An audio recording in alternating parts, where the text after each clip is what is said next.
I was coaching a man trapped in a burning car when my board lit up. The system auto-accepted before I could hit the key. The caller ID froze my blood. My own home number. I live alone. 911. What's your emergency? The line was silent. Then a woman's panicked gasp. Her voice, shaking but clear. Don't come home tonight. They're waiting in your room. The line went dead. The call vanished from the log. And the voice, it sounded exactly like mine. My name is Carly Grant. I'm 34 years old, and for the last 6 of those, I've been a 911 operator in Graybridge. My life is a collection of other people's emergencies. My apartment, a slightly run-down one-bedroom in a mid-range complex that's seen better days, is just a place to store my civilian clothes. I live alone, unless you count Dusty, my cat, and a row of succulents that are slowly giving up. A typical day is a misnomer, a typical shift. However, starts with stale, cold coffee from the machine in the break room and the low-level buzz of gossip from the day shifters clocking out. You learn to become numb to the chaos. You have to. In a single hour, I can handle a 5-car pileup on the interstate, a frantic mother whose toddler swallowed a coin, and a college kid who's convinced his neighbor's wind chimes are a form of government surveillance. I am the calm voice for people on the absolute worst day of their lives. The irony is that my own life is just a long, flat line of quiet. This Tuesday night shift started at 11 p.m. The building was already settling into its graveyard hush. Most of the administrative staff were long gone, leaving only the skeletal crew of dispatchers under the aggressive hum of the neon lights. The air conditioning was cranked too high, as always, and the rhythmic whir of the server fans in the next room provided the only soundtrack. It was the kind of quiet that feels too heavy, like a blanket smothering a scream. The first couple of hours were standard. A domestic dispute on the north side, mostly yelling, resolved itself by the time the patrol car arrived. A fender bender on Elm Street, no injuries, just 2 very indignant drivers. Then, a call about a potential fire. 911, what's the address of your emergency? There's smoke. Oh God, it's smoke everywhere, a man yelled into the phone. I think the building is on fire. I kept my voice level, the metronome that would hopefully anchor him. Sir, I understand. Where are you? I need an address. He finally gave it to me. A high-rise apartment complex downtown. I dispatched the fire department, kept him on the line, and listened as he described the acrid smell. 10 minutes later, the battalion chief radioed in. The source? A burnt pot roast in Unit 7B. The man on the phone had left his dinner in the oven for, apparently, 5 hours. I logged it, cleared the call, and took a sip of my bitter coffee. Just another Tuesday. Our system, EchoLink, is rigid. It's a fortress of protocols. The most important rule, the one drilled into us from day one, is that every single call must be manually accepted. A call comes in, it flashes on your console, and you physically press the accept button. It doesn't connect until you do. This is a hard and fast rule. It ensures accountability. It ensures no call is ever missed. The system, we are told, is flawless. It was getting close to midnight. I was logging the details of the burnt roast when a new sound bled into my headset. It wasn't a voice. It was a low-frequency vibration, a thrumming static that seemed to bypass my ears and go straight to my teeth, making my molars ache. It was a physical sensation, cold and sharp. In 6 years of listening to every conceivable horror, I had never heard anything like it. I looked down at my console, and my blood went cold. A new call was active. It wasn't flashing, waiting for me. It was already live. The timer was already ticking. The system had accepted it on its own. That was impossible. But that wasn't the worst part. The worst part was the caller ID. It was a local number, one I knew but never used. It was the landline for my own apartment, the one the building management made me install as part of the lease, a relic I hadn't touched in years. I stared at it, my brain cycling through explanations. A technical glitch, a spammer spoofing my number, a nasty coincidence, a test of the system. It had to be a test, but our internal system was a closed loop. Spoofing an external number to look like an internal one was difficult.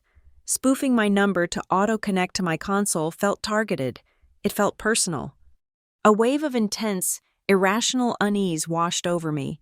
The low static in the headset was still there, buzzing like a trapped insect. I had to take the call. It was my job. I forced my voice into its professional register, the one I used for highway fatalities and home invasions. 911, what's your emergency? Silence.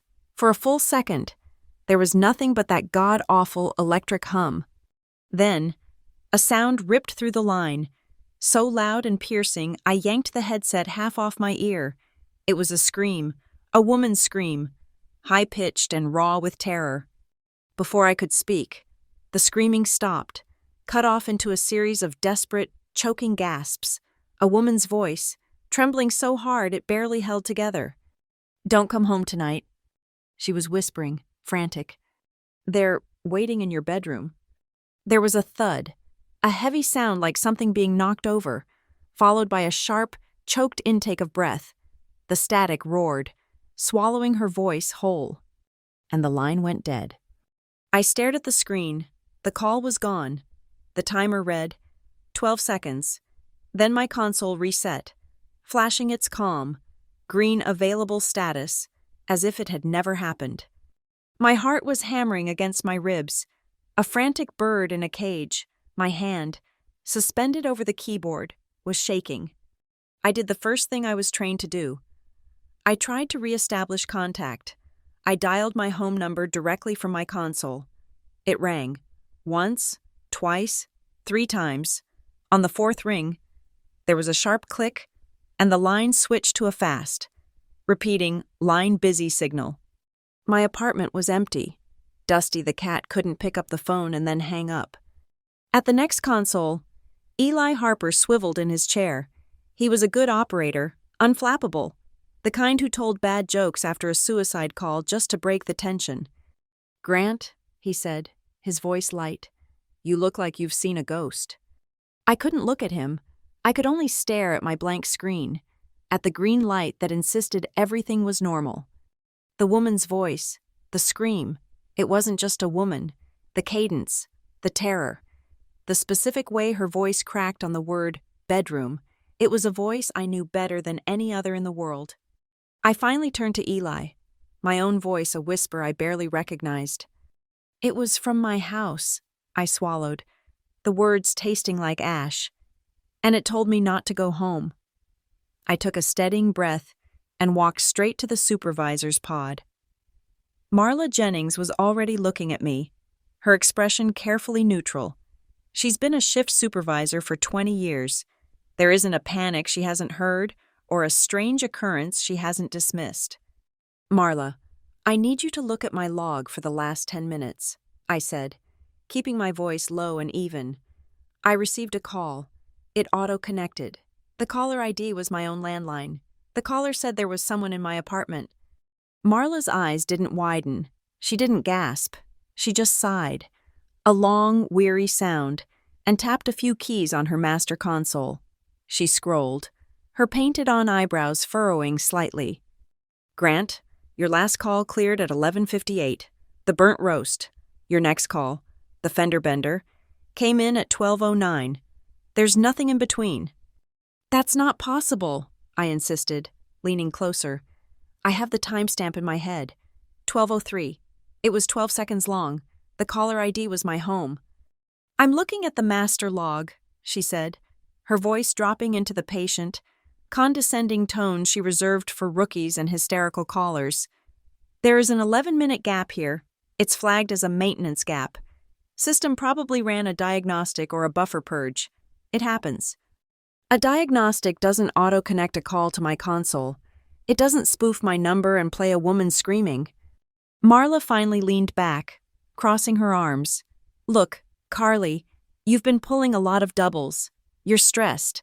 The graveyard shift plays tricks on your head. I've heard voices on deadlines. We all have. Now, if you are genuinely worried about your apartment, just request a welfare check. Call the non-emergency line. Have a patrol unit swing by, but do not blow this up. The last thing we need is IT auditing us. because an operator got spooked by a system reboot. She was dismissing me.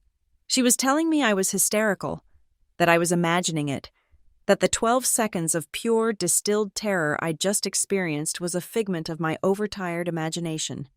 "Just get a unit to swing by," she repeated, her eyes already flicking back to the main board, dismissing me. I walked back to my desk, my entire body vibrating with an anger so cold it felt like fear. I finished the shift on autopilot. I dispatched ambulances for chest pains, sent patrol cars to noise complaints, and coordinated a tow truck for a drunk driver. With every call I took, every calm instruction I gave, the woman's voice played in my head. "Don't come home tonight. They're waiting in your room." At 7 a.m., the horn sounded, signaling the end of the shift.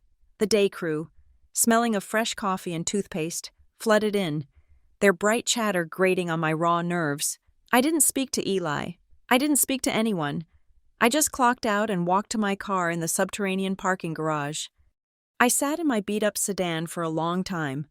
The garage was empty and quiet, save for the hum of the ventilation. I stared at my phone. I could call the non-emergency line as Marla suggested, or I could call a motel. There was a cheap one off the highway, the kind with questionable sheets and a buzzing ice machine. I could go there, sleep for 12 hours, and pretend this never happened. But what if it did happen? What if someone was in my home? The voice, it wasn't just a voice, it was the texture of it, the specific pitch of its panic. It was my own. It sounded exactly like a recording of me, terrified out of my mind. My hand hovered over the keypad. I almost dialed 911, right there in the garage. I'd request a unit from a different precinct, report a possible break-in. But I stopped. I knew the system. An operator calling 911 for a feeling would be a black mark. It would go in my file. I would be that operator. The unstable one. The paranoid one. Marla's words echoed in my head. Night shift stress can make you imagine things. No, I couldn't be the crazy operator. I had to be the sane one. The one who checks the facts. I put the car in drive. I would go home. It was broad daylight. The sun was up. My complex was full of people leaving for work, walking their dogs. If there was a problem, someone would hear. A scream in broad daylight gets a lot more attention than one at 3 a.m. I was being rational. I was just clearing the call. The drive took 20 minutes. With every block, the knot in my stomach tightened. I kept telling myself it was a prank, a very sophisticated, cruel prank. But who? I had no angry ex-boyfriends. I had no enemies that I knew of. My life was my job, my cat, and my dying plants. I pulled into my parking spot. The first thing I noticed was the light. The small porch light above my front door. Number 212. I left it on. I always left it on. A habit from years of coming home in the dark. It was off. My heart, which had been hammering, seemed to stop. I stared at it. Maybe the bulb burned out. That happens. Then I looked at the doorbell. I'd installed a tiny battery-powered security camera, one of those cheap ones, right above the peephole. It was just for peace of mind, to see who was knocking. It was still there, but it was crooked. It was pointing up at the ceiling of the walkway, not down at the door, as if someone had grabbed it and twisted it, deliberately. I got out of the car, my keys clutched in my fist, the longest one sticking out between my knuckles, a pathetic weapon. I walked up the concrete steps. My front door looked normal. The lock, a standard deadbolt, was not broken. There were no scratches, no splinters of wood. I leaned in, listening. Silence. No television, no movement, no scuffling. I slid my key into the lock. It turned smoothly. The deadbolt retracted with a heavy, familiar thunk. I pushed the door open an inch. "Dusty?" I called out. Usually, this was the moment he would come trotting, a gray and white shadow winding around my ankles, purring like a broken motor. Nothing, just the still air of an apartment that's been closed up. But it didn't feel stale. It felt charged. There was a lingering feeling, the kind of static electricity you feel in the air right before a lightning strike. the psychic imprint of someone having been just here. I pushed the door open all the way. The small living room was exactly as I'd left it. Mail on the table, my work mug from the day before on the coffee table. Nothing was tossed, nothing was broken. But the window was open. The large window in the living room, the one that faced the courtyard, was open about 3 inches. A breeze was fluttering the blinds, making them tap lightly against the frame. I never, ever opened that window. The frame was warped, and once opened, it was a nightmare to get closed again. It was sticky. It was loud. You had to put your whole body into it. I hated the wind. I hated the noise. And I hated that window. It was always locked. "Dusty?" I called again, my voice sounding thin. I walked into the small kitchen. His food bowl was full. His water was fresh, but no cat. My eyes scanned the floor.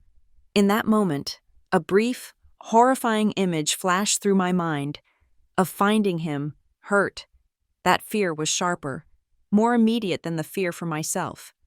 I shook it off. He was just hiding. Cats hide. I moved back into the living room. Everything was normal. Too normal. It was a stage, set to look exactly as I had left it. But one crucial prop was wrong. The window. And then I saw the bedroom door. I almost never closed it. What was the point? I lived alone. Dusty came and went as he pleased. It was shut, a solid panel of white-painted wood, separating me from the room the voice had warned me about. I stood there, my feet suddenly glued to the cheap laminate floor. I could hear my own breathing, fast and shallow. I looked at the doorknob, a simple, brass-colored knob. It looked warm. I know how insane that sounds. How can a doorknob look warm? But it did. It didn't have the dull, inert look of untouched metal. It looked like it had been held, very recently. I didn't move. I just backed away, slowly, one step at a time, until my back hit the front door, which I'd left open. I fumbled for my cell phone. My hands were shaking so badly I almost dropped it. I didn't dial 911. I dialed the direct line to the Graybridge dispatch floor, the one operators use. Eli answered, his voice a professional calm I had taught him myself. "Graybridge dispatch." "Eli, it's Carly Grant. Employee number 729, I said, my voice cracking. I was using the official code. This was not a drill. "I have a suspected burglary in progress with a possible intruder still on site. My location, apartment 212, 4500 Sycamore Drive. I am outside the unit. The bedroom door is closed." There was a half-second pause. The professional calm was gone, replaced by his real voice. "Carly, are you okay?" "Just send the unit, Eli, now." I hung up and slipped out the door, pressing my back against the wall of the breezeway, my heart feeling like it was trying to escape my chest. They were there in under 3 minutes. I saw the patrol car slide into the lot. Lights on but siren off. Officer Lane and Officer Demas. I knew them both. Lane was young, eager. Demas was old school, cynical, and tired. "Grant," Demas said, his hand already on his weapon. "What are we looking at?"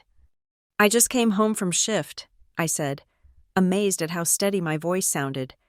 "My front porch camera was moved. A window that I never open was open, and my bedroom door is closed, which I never do. I haven't been inside that room." "And you live alone?" Lane asked. "Yes, just me and a cat, who is also missing." "Right," Demas said. "Stay here." They went in, guns drawn, the way they were trained. "Graybridge PD, announce yourself," Lane yelled. I stood in the doorway, listening. I heard them move through the living room. I heard them check the kitchen. Then I heard Demas say, "Doors closed." "On 3, Lane said. 1, 2. The thud of Demas's boot hitting the door was so loud it made me jump. The wood splintered near the frame. They flooded the room. "Clear," I heard Lane yell. "Closet clear," Demas followed. "Checking the window." I crept forward, my legs weak. I stopped at the bedroom doorway.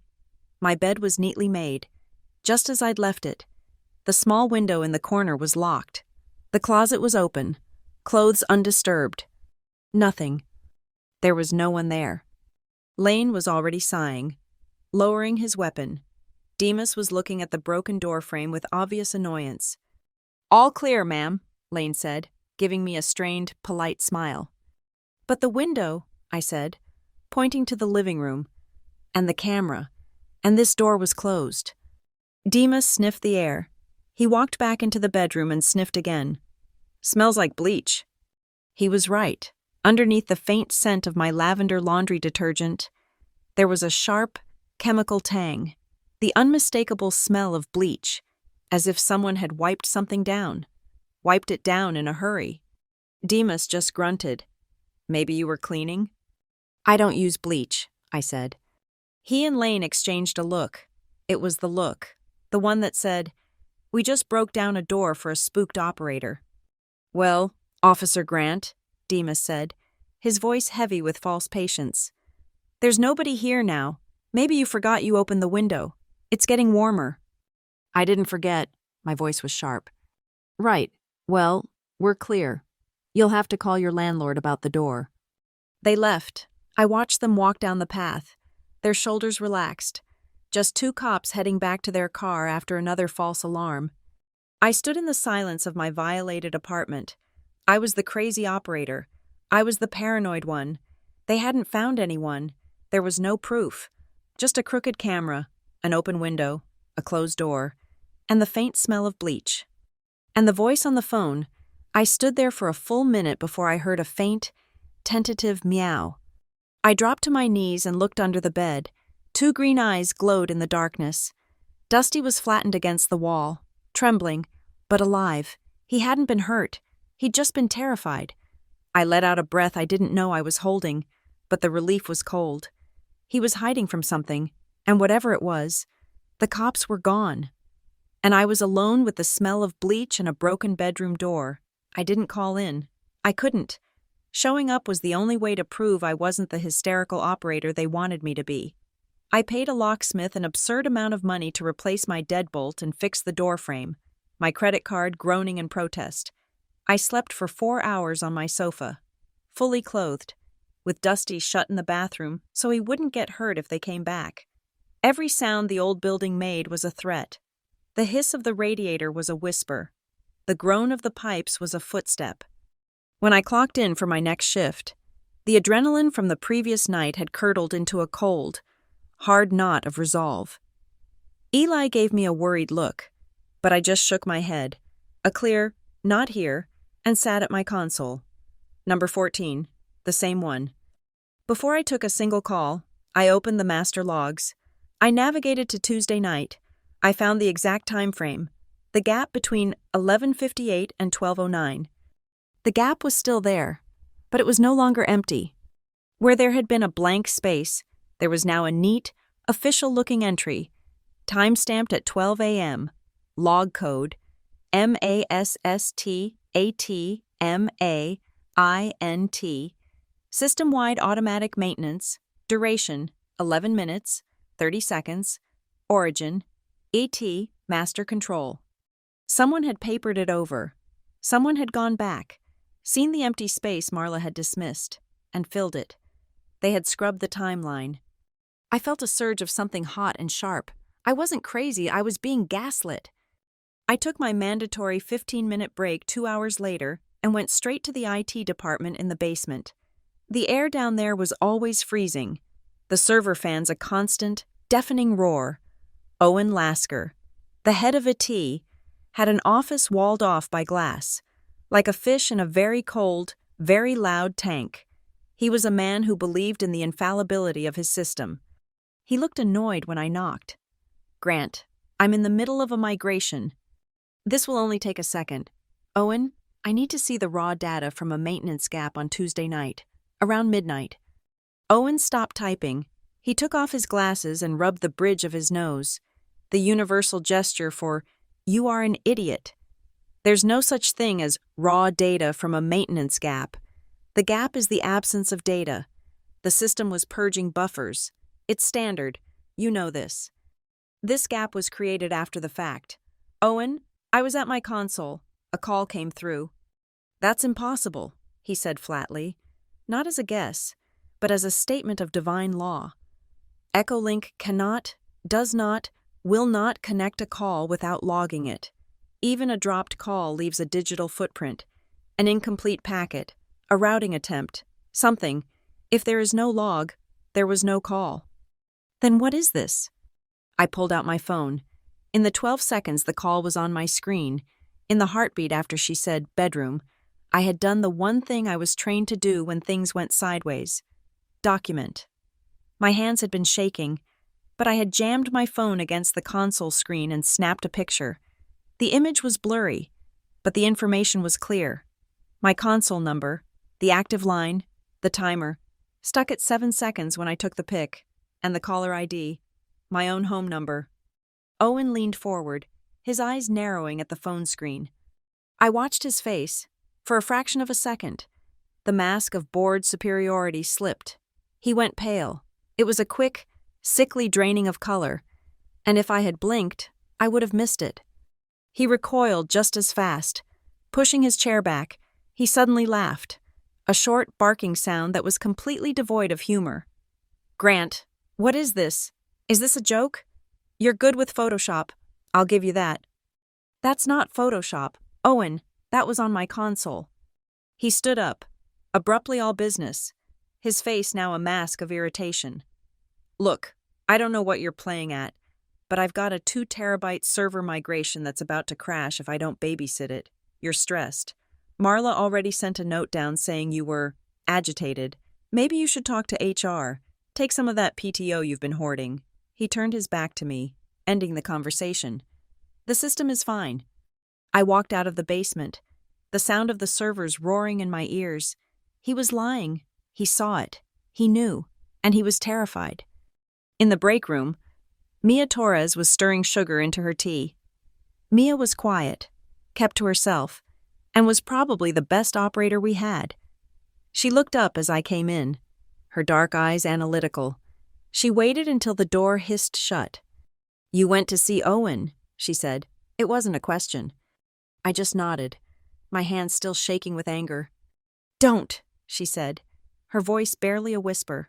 She came closer, motioning me away from the door. Just don't, Carly. You're not the first. The first what?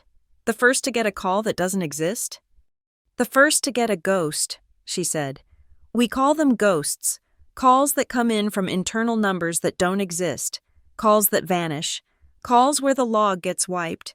It's been happening for about a year, ever since the new upgrades. I stared at her. You've had one? No, but Marcus did, last month. Got a shots-fired call, a panic screamer in the Redfield Homes complex. He started to process it, tagged it for patrol, and as he was confirming the address, the call just evaporated, gone. He looked at his log, and it was marked internal test call. He told Marla, and she told him to drop it. And? I asked, my mouth dry. And, Mia said, her eyes dark.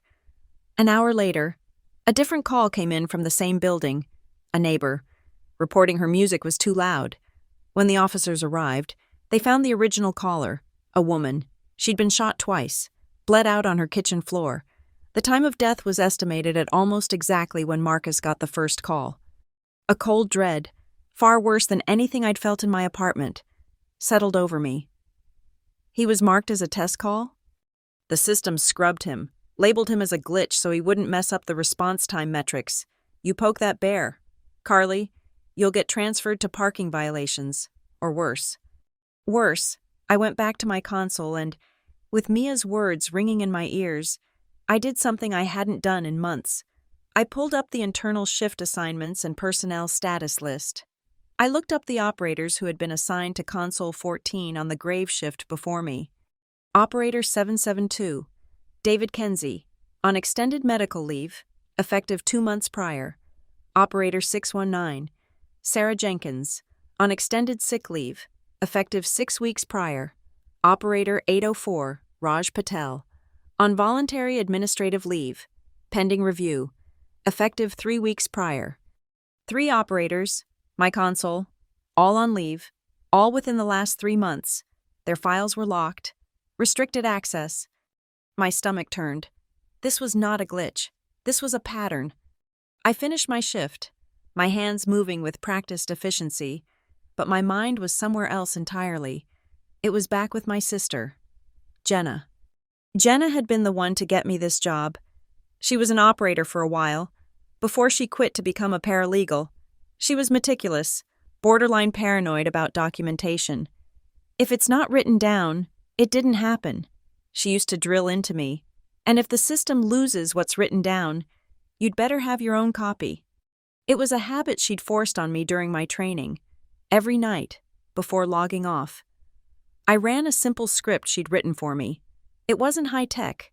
It just copied the raw text log of my console's activity, every call, every keystroke, every dispatch note, and saved it to a tiny encrypted USB drive I kept on my keychain. I hadn't done it for years, but the habit was so ingrained that I'd start it again when things felt off. That night, I didn't go home. I went to the 24-hour library at the university, sat at a public terminal, and plugged in my drive. I opened my personal, raw logs from the last 6 months. Then, I remotely accessed the official Echolink logs for the same period. I put them side by side. At first, it looked identical, but I started to run a comparison script, and then I saw them, the discrepancies. They were small. At first, a call from a low-income zip code, logged in my raw file as a suspected overdose, was missing from the official log. A domestic violence call from the West Side, a man with a weapon, was present in my log, but had been reclassified in the official system as a noise complaint. My personal log was cluttered with the messy reality of the city. The official log was clean, sanitized. Dozens of calls, almost all from the poorest neighborhoods, had been either deleted or downgraded. And then I saw it, the one that made my vision go gray. Date: 4 years ago, the night Jenna died. I wasn't on shift, but I had pulled the logs later, obsessively, trying to understand what went wrong. The official log, the one I had memorized, the one that broke my heart, 234501. Call received. Female, difficulty breathing, suspected anaphylaxis. 2345-10. Dispatch query, 2345-15. System response. No available ALS units in zone. Nearest unit 20 minutes, 2346-000. Unit 204, BLS. Dispatched, 000712. Unit 204, on scene, 01005. Patient in cardiac arrest. 25-19. Patient pronounced deceased. No available units. That was the phrase that haunted me. No one to blame. Just a city with stretched-thin resources. Now, I looked at the raw log file I had pulled from the archives back then, the one I kept as a memorial, a digital wound. 234501. Call received. Female, difficulty breathing, suspected anaphylaxis. Jenna's address. 234510. Dispatch query. 2345 teen. System, ALS Unit 107, 3.2 miles. ALS Unit 109, 4.1 miles. 234514. Manual override. Priority alert. 234515. Unit 107, 109. Retasked. P2. Call, 1900 block of Cypress Hills. Male, chest pains. 2345-16. System response. No available ALS units in zone. Nearest unit 20 minutes. I read it once, then twice. Cypress Hills, the richest neighborhood in Graybridge. 2 advanced life support ambulances, one of them just 3 miles from my sister's apartment, had been redirected. They were sent to a chest pain call in the rich part of town, while my sister, in anaphylactic shock, was left with a basic life support unit that arrived too late. I felt a physical blow, as if someone had punched me in the chest. All these years, I had grieved my sister's death as a tragedy, a terrible, random piece of bad luck. It was a choice. Someone, or something, had looked at my sister's call and the call from Cypress Hills, and decided a man with chest pains in a mansion was worth more than a woman dying in a two-bedroom apartment. They had rerouted her ambulance, and then they had scrubbed the log to say there were no units available at all. This wasn't about a ghost call from my apartment. This wasn't about a glitch. This was about a system that was murdering people, and it had murdered my sister. I closed the files, my hands steady. The shaking was gone, replaced by a crystalline Arctic rage. I knew exactly who I had to call. I left the library and stood on the street, the sun just starting to rise, painting the sky in shades of gray and bruised purple. I dialed a number I hadn't called in years. Crowell. His voice was rough, like gravel. Inspector Crowell, this is Carly Grant, Jenna Grant's sister. There was a long pause. Ethan Crowell was the internal affairs inspector who had handled Jenna's case. He was the one who had gently but firmly told me the no available units line. He'd been sharp, obsessive, and then, suddenly, he'd been reassigned to a do-nothing desk in fleet management. We both knew why. Ms. Grant, he said, his voice wary. It's been a long time. I think I know what happened to my sister, I said. And I think you knew, too. I think it's called the Sentinel Response Initiative. Another silence, this one heavier, more dangerous. You are on an unsecured line, Ms. Grant. I don't care. The system that diverted her ambulance, it's still active, and I think it just threatened me. It called me, from my own house. Meet me, 1 hour, the old docks, and don't bring your phone. He hung up. As I stood there, a city bus hissed to a stop in front of me. On its side was a large, glossy ad, a sleek, silver logo and a tagline. Sentinel Dynamics, a smarter response for a safer city. I finally had a name. I drove to the docks, my phone left behind in my apartment. Ethan was there, looking older, more tired, his suit rumpled. He listened without interrupting. I told him everything, the autoconnect, the 12-second call, the voice that sounded like mine, the maintenance gap, Owen Lasker's flicker of panic, the ghost calls Mia told me about, the 3 operators on leave, and finally, the 2 logs for Jenna. He didn't look surprised. He just looked sad.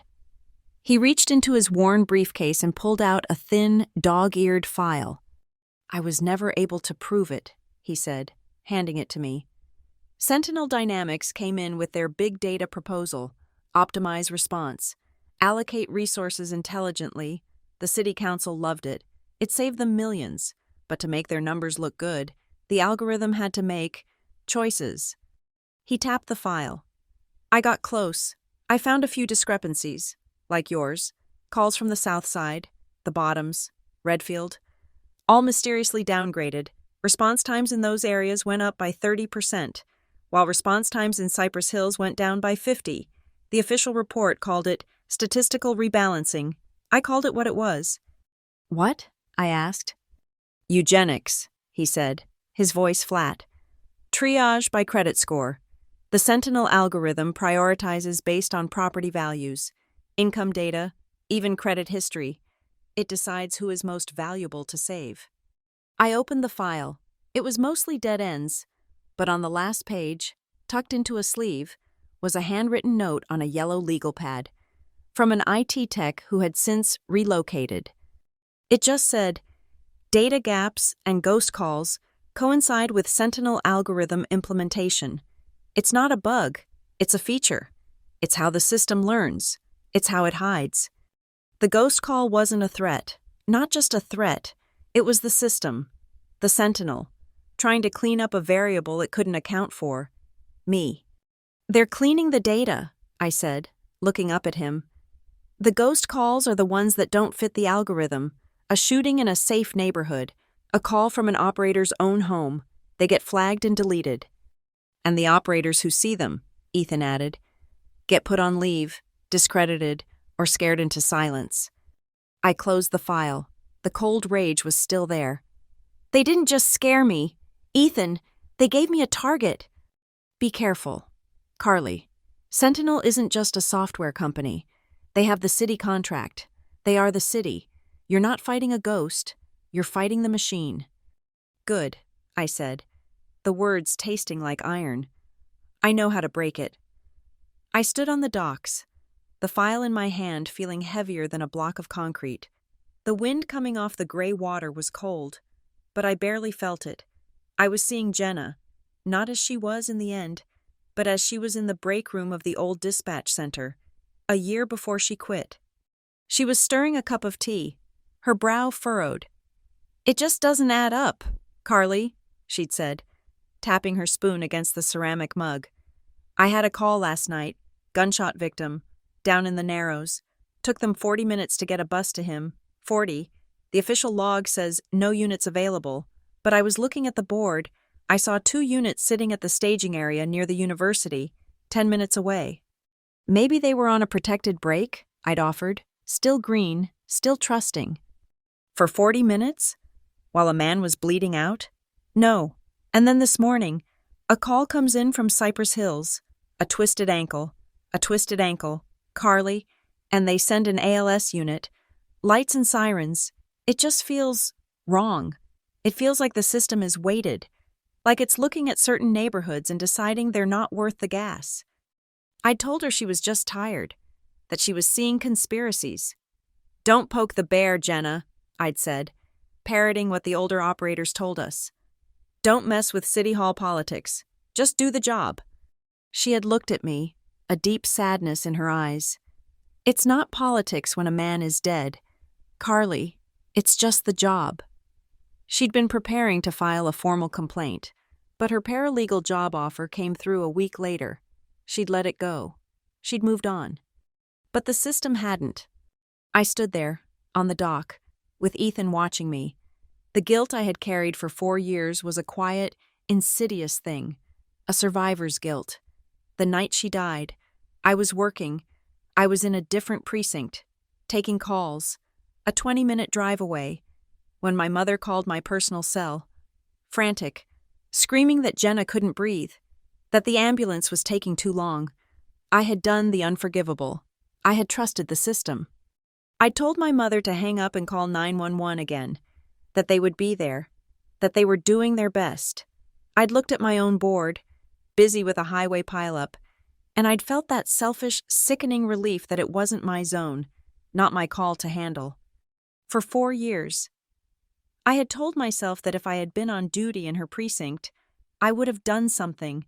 I would have moved mountains. I would have found a unit. I would have saved her. My failure was one of proximity. Now, holding Ethan's file, I knew the truth. My guilt had been a shield, protecting me from a reality that was so much worse. It wasn't a lack of resources that killed her. It wasn't a stressed-out dispatcher. It was a line of code. It was a mathematical formula that weighed the value of her life and found it lacking. My quiet, passive guilt evaporated. In its place was a cold, structural rage. It wasn't that I hadn't been there to save her. It was that the people in charge, the people who cashed the city's checks, had actively chosen not to.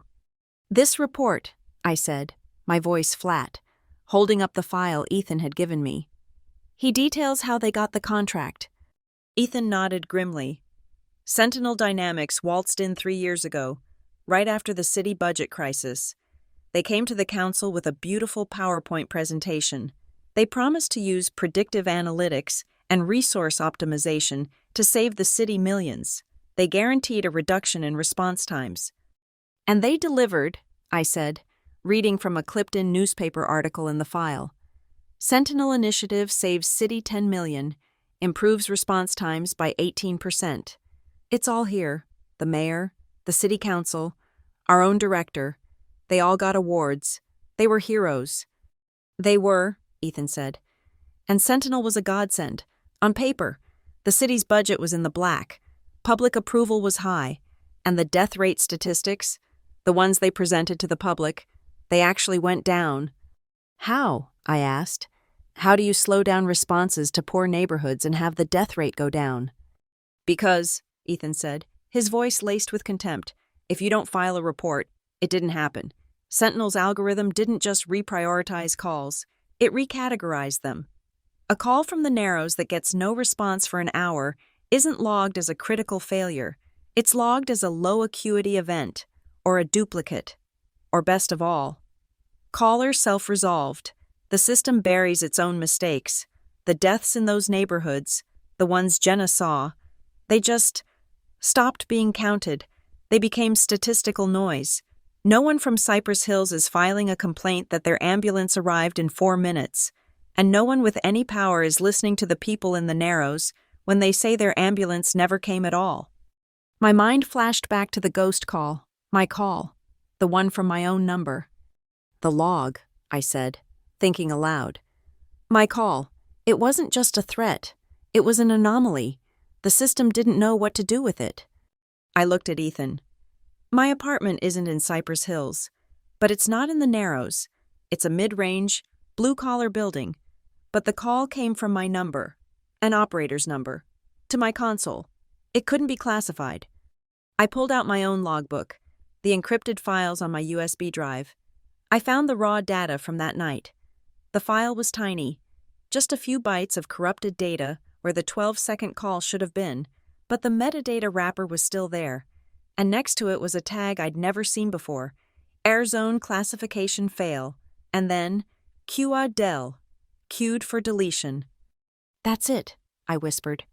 It wasn't a warning. It was a high-priority data entry error. The call from my house, the voice, the warning, it didn't fit the algorithm.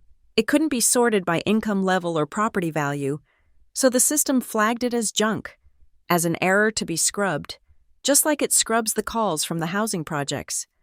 This was the proof. This was the layer I hadn't seen.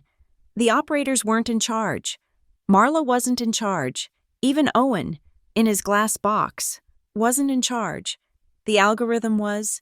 A deep, hidden layer of code was making life and death decisions, and a second, even deeper layer was hiding the evidence, deleting anything that didn't fit the new, optimized reality, and it was all being run by Sentinel.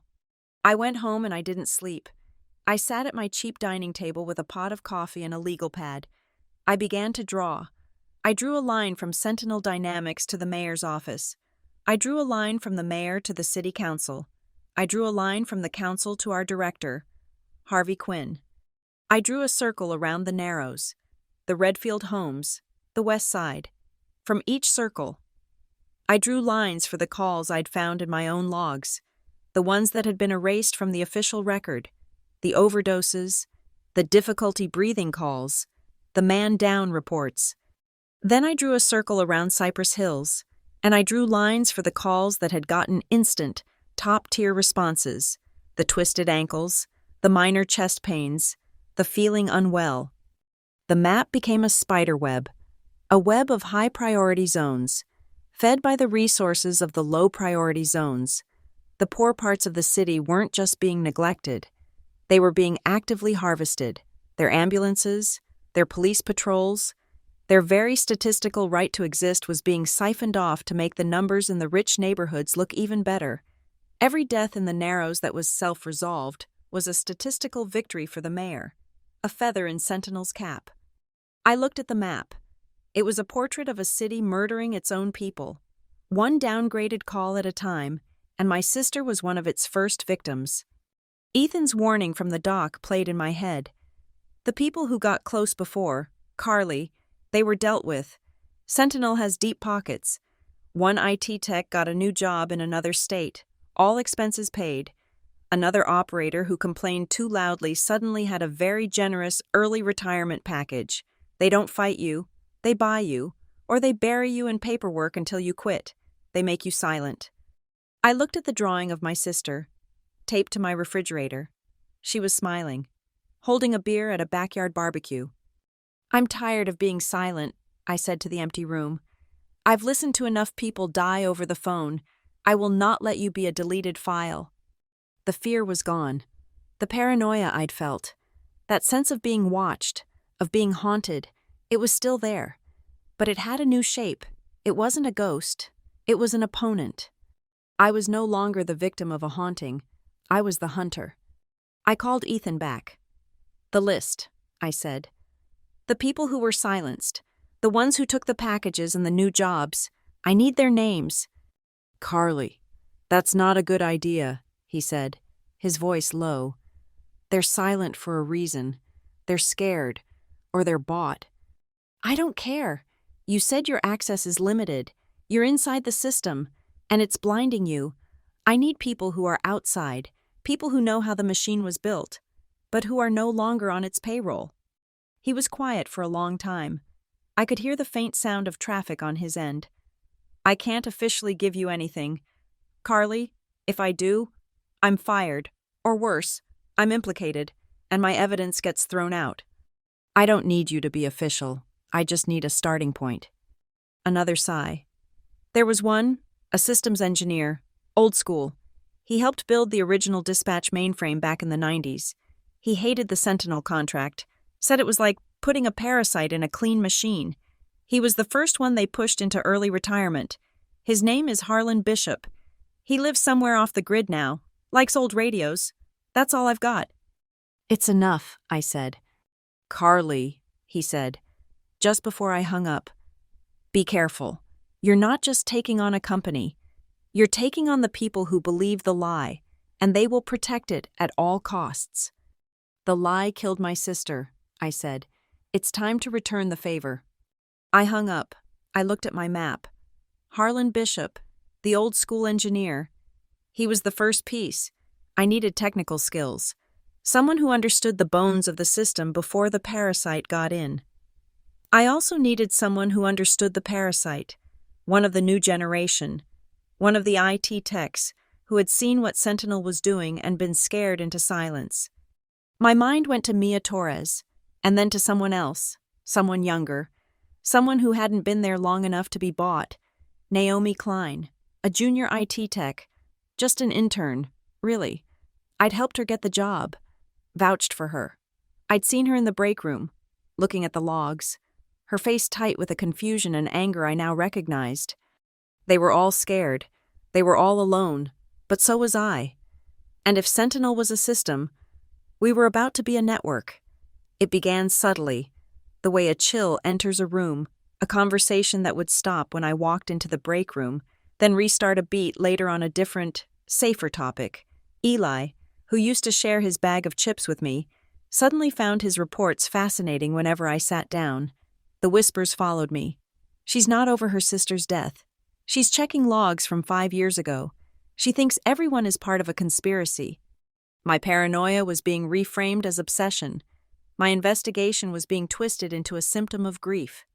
Then the system itself began to turn on me. I went to pull the audio file for Mia's ghost call, the one that had been labeled a test. I navigated to the archive, entered the case number, and hit enter.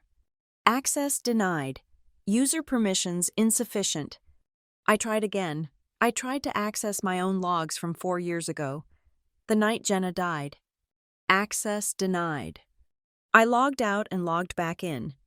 My permissions were still active, but my clearance level had been downgraded. I was no longer a senior operator with review privileges. I was a basic user, walled off from the past. I went to Owen's office. He wasn't there. A new sign was on his door. All IT inquiries must be submitted through the Sentinel Help Desk portal. 2 days later, an email from Human Resources landed in my inbox. It was clinically polite. Dear Ms. Grant, in light of recent abnormal access patterns on your account, and in accordance with City Ordinance 33B regarding employee wellness in high-stress environments, you are required to attend a mandatory psychological evaluation. We have scheduled an appointment for you this Friday. Your cooperation is essential. Failure to attend will be considered a breach of your employment contract. Abnormal access patterns, severe stress. They were building the case. They were forging the narrative, one official email at a time. That night, the system began to play with me. I was in the middle of a 4-car pileup on the freeway, coordinating 3 ambulances and the fire department, when my screen suddenly went blank. It flashed red, and in large white letters, a single line appeared. Unauthorized user. For 2 seconds, I was blind. The call was still in my ear. A man screaming about his leg. But my console was locked. Then, as quickly as it appeared, it vanished. My screen returned, but the call was gone. It had been rerouted to Eli. "What the hell was that? Carly?" he hissed, his microphone muted. It just kicked me out," I stammered. "Well, don't let it happen again. I've got 2 calls on hold." It wasn't a glitch. It was a warning. It was the system, Sentinel, showing me that it was in control. It could take my calls. It could lock me out. It could, at any moment, make me incompetent. The final, definitive blow came an hour before the end of my shift. The board was quiet. That heavy, pre-dawn hush, and then the call. It didn't auto-connect this time. It flashed on my board, following protocol, but my blood turned to ice. The caller ID was my own, again. I stared at it. This was a test. They wanted to see what I would do. If I ignored it, they would say I was negligent. If I took it and panicking, they would say I was unstable. I pressed accept. My voice was a dead, flat thing. 911, what is your emergency? There was no scream this time, no static, just the smooth, calm voice of a man, as if he were ordering a coffee. "You really should invest in better curtains, Carly." I said nothing. My hand was frozen on the mouse. "Those thin blue ones," the voice continued, casual, conversational. "They don't block the light at all. And that little lamp you keep on your nightstand? The one with the cracked base? It makes it very easy to see you when you're sleeping. You toss and turn a lot. You should look into that." This was not a recording. This was live. He was describing my bedroom, the blue cotton sheets, the lamp I'd had since college. "Who is this?" I managed to say, my voice a dry rasp. "We're just so disappointed in you," the voice said, and now a note of paternal sadness entered his tone. "You were a good operator, but you're digging into things that don't concern you. You're upsetting the system, and the system doesn't like to be upset. Stop digging." The line clicked and went dead. I didn't hesitate. I ripped my headset off, my hands shaking so hard I could barely type, and I filed an immediate, high-priority incident report. I detailed the exact time, the caller ID, and a word-for-word transcript of the threat. I marked it Officer Safety Hazard, Life-Threatening, and I routed it to Marla, to a T, and to Internal Affairs. I sat there, breathing hard, for 10 minutes. Then I did something I hadn't done. I pulled the official log from my console, for the call I had just taken. It was already there, and it was all wrong. Timestamp 053201.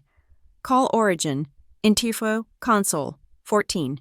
Call destination, Interfo console 14. Duration, 55 seconds.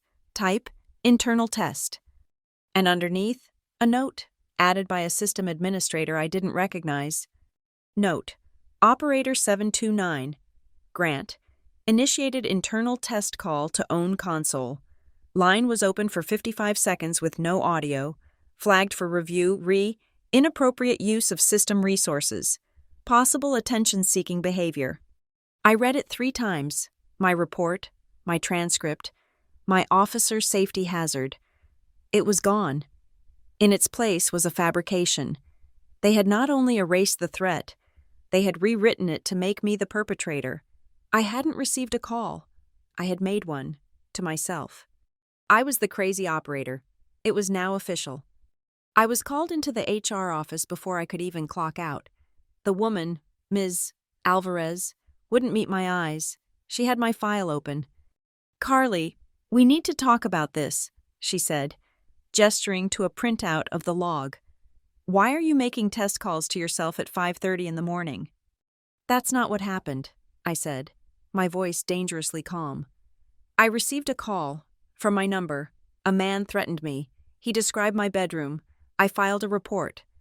"Yes," she said, shuffling papers. "We don't seem to have that report. What we do have is the system log, and it says you initiated the call. This, combined with the abnormal access patterns, and your upcoming evaluation." She sighed, as if this was all very painful for her. "Carly, are you feeling all right? We know you've been under a lot of stress since, well, for a long time. That's when I knew. This wasn't just a cover-up, it was a decapitation. They were methodically, legally, and officially removing my credibility, piece by piece. As I left the office, my head spinning, Marla pulled me aside, her hand gripping my arm. Her face was gray, her usual ironclad composure gone. "You need to stop," she whispered, her voice urgent, her eyes darting around the hallway. "Marla, they're framing me. Someone called me. They threatened me in my home." "I don't care what you think happened," she snapped, her grip tightening. "I am telling you, as the last friend you have in this building, stop. This Sentinel program, it's not just some software. Grant, it's the mayor's pet project. It's the city council's budget miracle. You start talking about conspiracies. You start waving your sister's file around. You're not just going to get yourself fired. You're going to sink this entire center. You'll put us all out of a job. Is that what you want? Is your personal vendetta worth all of our paychecks?" Personal vendetta. The words hit me like a slap. They had already won the narrative. I wasn't an investigator. I was a grieving sister on a rampage. "My sister is dead, Marla," I said, pulling my arm free. "That's not a vendetta. It's a fact." "And she'll stay dead," Marla shot back, her voice low and cold. "But you'll be alive and unemployed. Go to your evaluation. Tell them you were stressed. Take the leave. And let it go." The final nail in the coffin was waiting for me when I got home, tucked into my mailbox. A thick, inter-office envelope.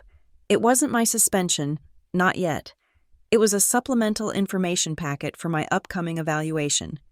Inside, among the standard procedural forms, was a single sheet of paper I'd never seen before. It was a summary of post-traumatic stress indicators, supposedly filed by my supervisor a month after Jenna's funeral, 4 years ago.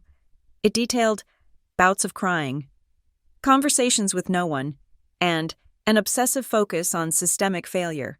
It suggested I had briefly considered quitting because I couldn't stand the sound of people asking for help. It was a complete, utter fabrication. I had taken 2 weeks of bereavement, and then I had come back and worked. I had been numb, but I had never been this. This was a character assassination, written 4 years in the past and planted in the present. I was standing in my kitchen, reading this fiction, this portrait of a broken woman, when I noticed the power adapter. It was in the outlet by the counter, a cheap, white, generic phone charger, except I didn't own a cheap, white, generic charger. Mine were all black. I stared at it. It was the same outlet where I charged my phone, the same counter where I had sat and drawn my spiderweb map, the same spot where I had taken the call from Ethan. My hands were perfectly steady. I unplugged it.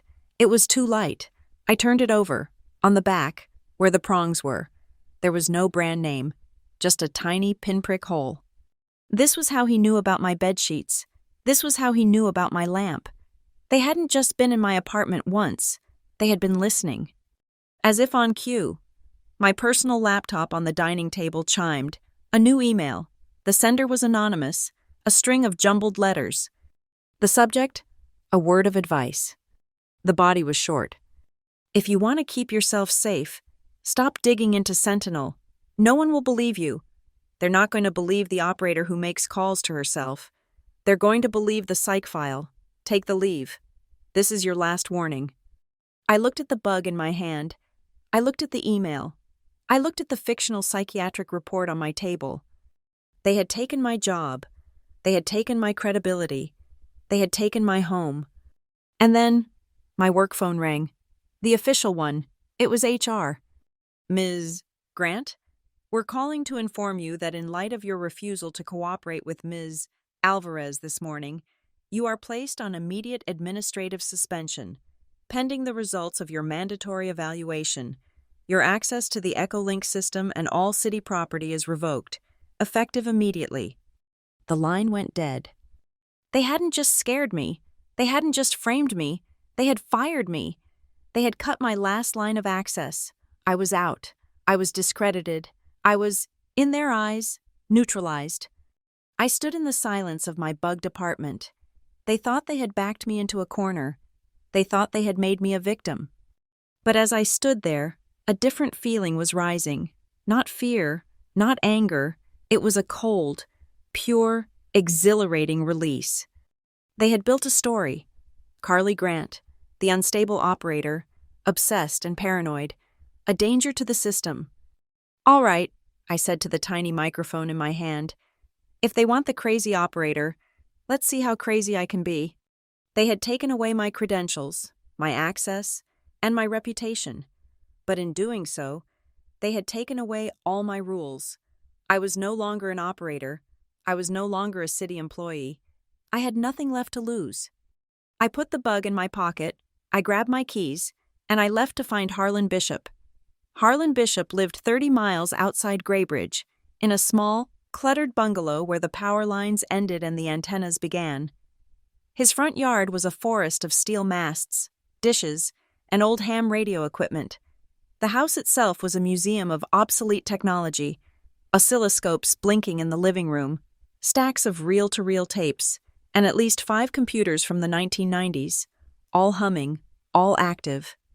He looked me over from behind a thick pair of glasses, a mug of coffee in his hand. He was thin, with a shock of white hair and the weary, intelligent eyes of a man who had seen too much. "I'm not in the game anymore, Ms. Grant," he said. Before I could even introduce myself, his voice was a quiet rumble. "I'm retired. I just want to listen to my radios and wait for the world to end. Or not. I don't care which. My name is Carly Grant. I used to be an operator at Graybridge Dispatch. I was suspended yesterday." "Good for you. Don't let the door hit you on the way out. It's a toxic system." He started to close the door. "They're murdering people, Mr. Bishop, and they're using the system you built to do it." He stopped. He didn't open the door wider, but he didn't close it. "I brought you something," I said. I pulled my encrypted USB drive from my pocket.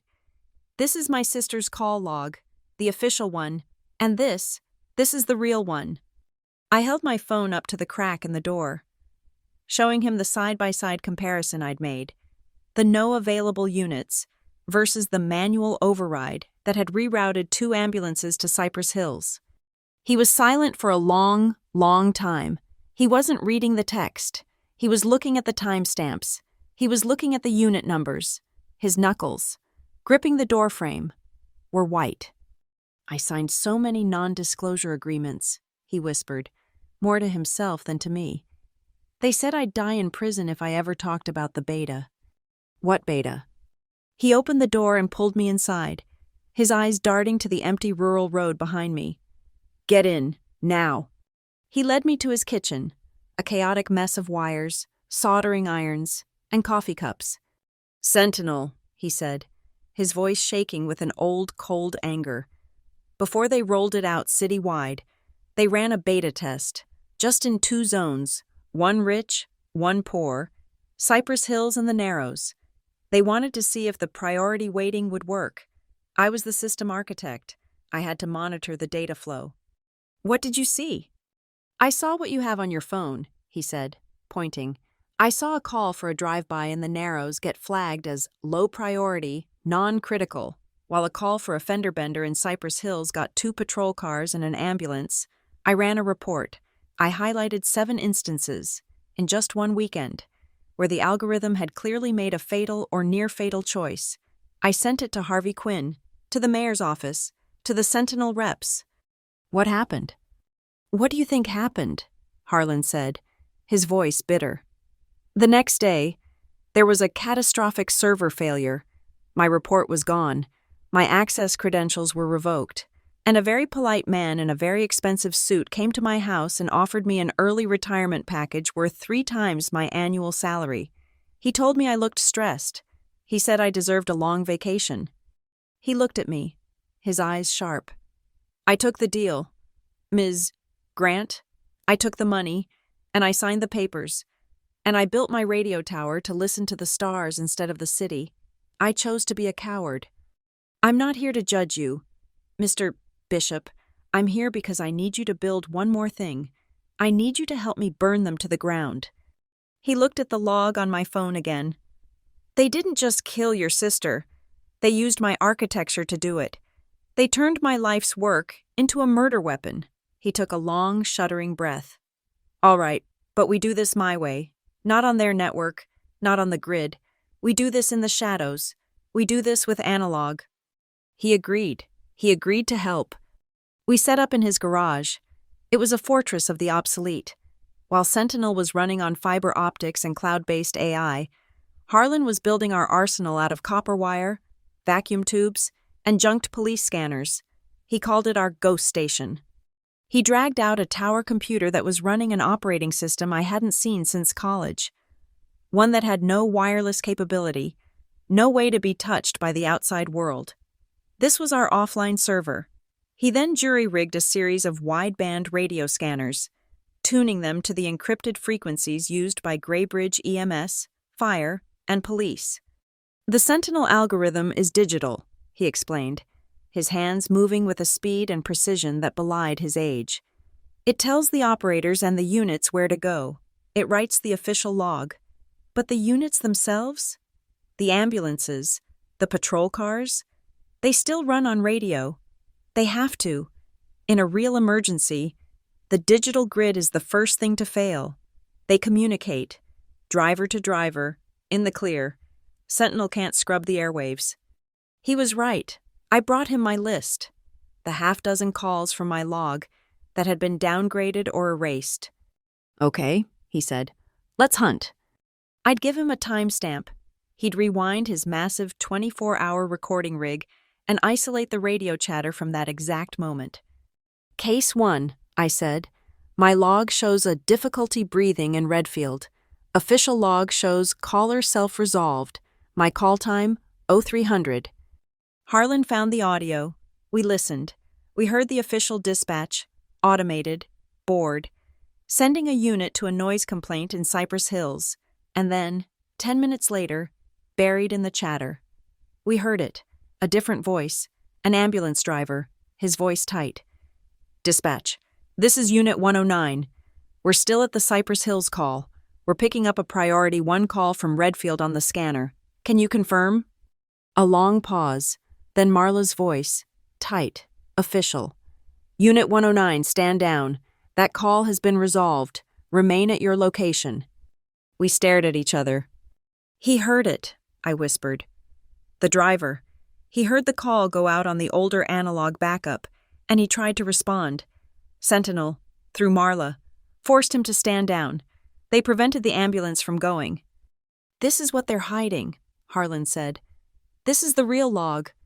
We had the what, we had the how, but we didn't have the who. Not really, and we didn't have the code. For that, I needed to go back inside. I needed someone on the digital front line. I found Naomi Klein in the 24-hour university library, the same one I'd used to find Jenna's log. She was an IT intern, technically working for the city, but assigned to the Sentinel integration team. She was 22, brilliant, and still believed in doing the right thing.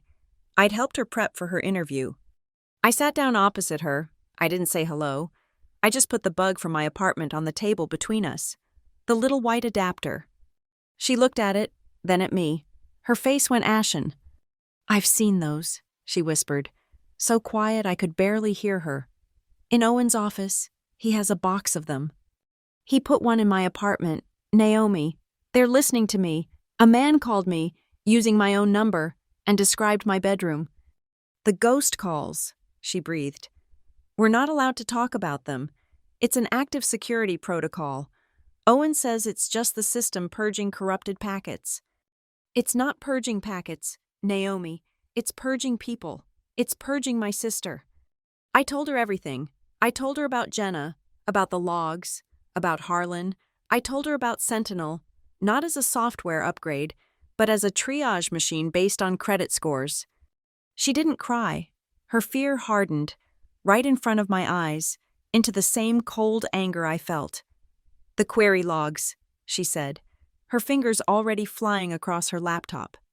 Every time Sentinel makes a decision, it has to query the city database, property values, income brackets, even credit bureaus.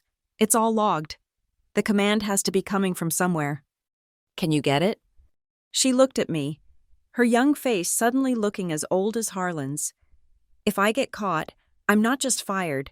With what you're telling me, I'm a threat. This is criminal. Yes. She took a deep breath. Good. I'm tired of being an intern. Give me 12 hours. She met us at Harlan's garage the next night. She was wearing a hoodie, her backpack clutched in her hands. She looked terrified, but resolute. I'm on a citywide VPN, tunneled through 3 different public hotspots, and I'm using a burner laptop, but if they trace the original query, they'll know it was my credentials. She had done it. She had pulled a terabyte of raw query logs, and more importantly, a section of the core algorithm's source code. She had brought the enemy's playbook into our ghost station. The 3 of us huddled around her laptop.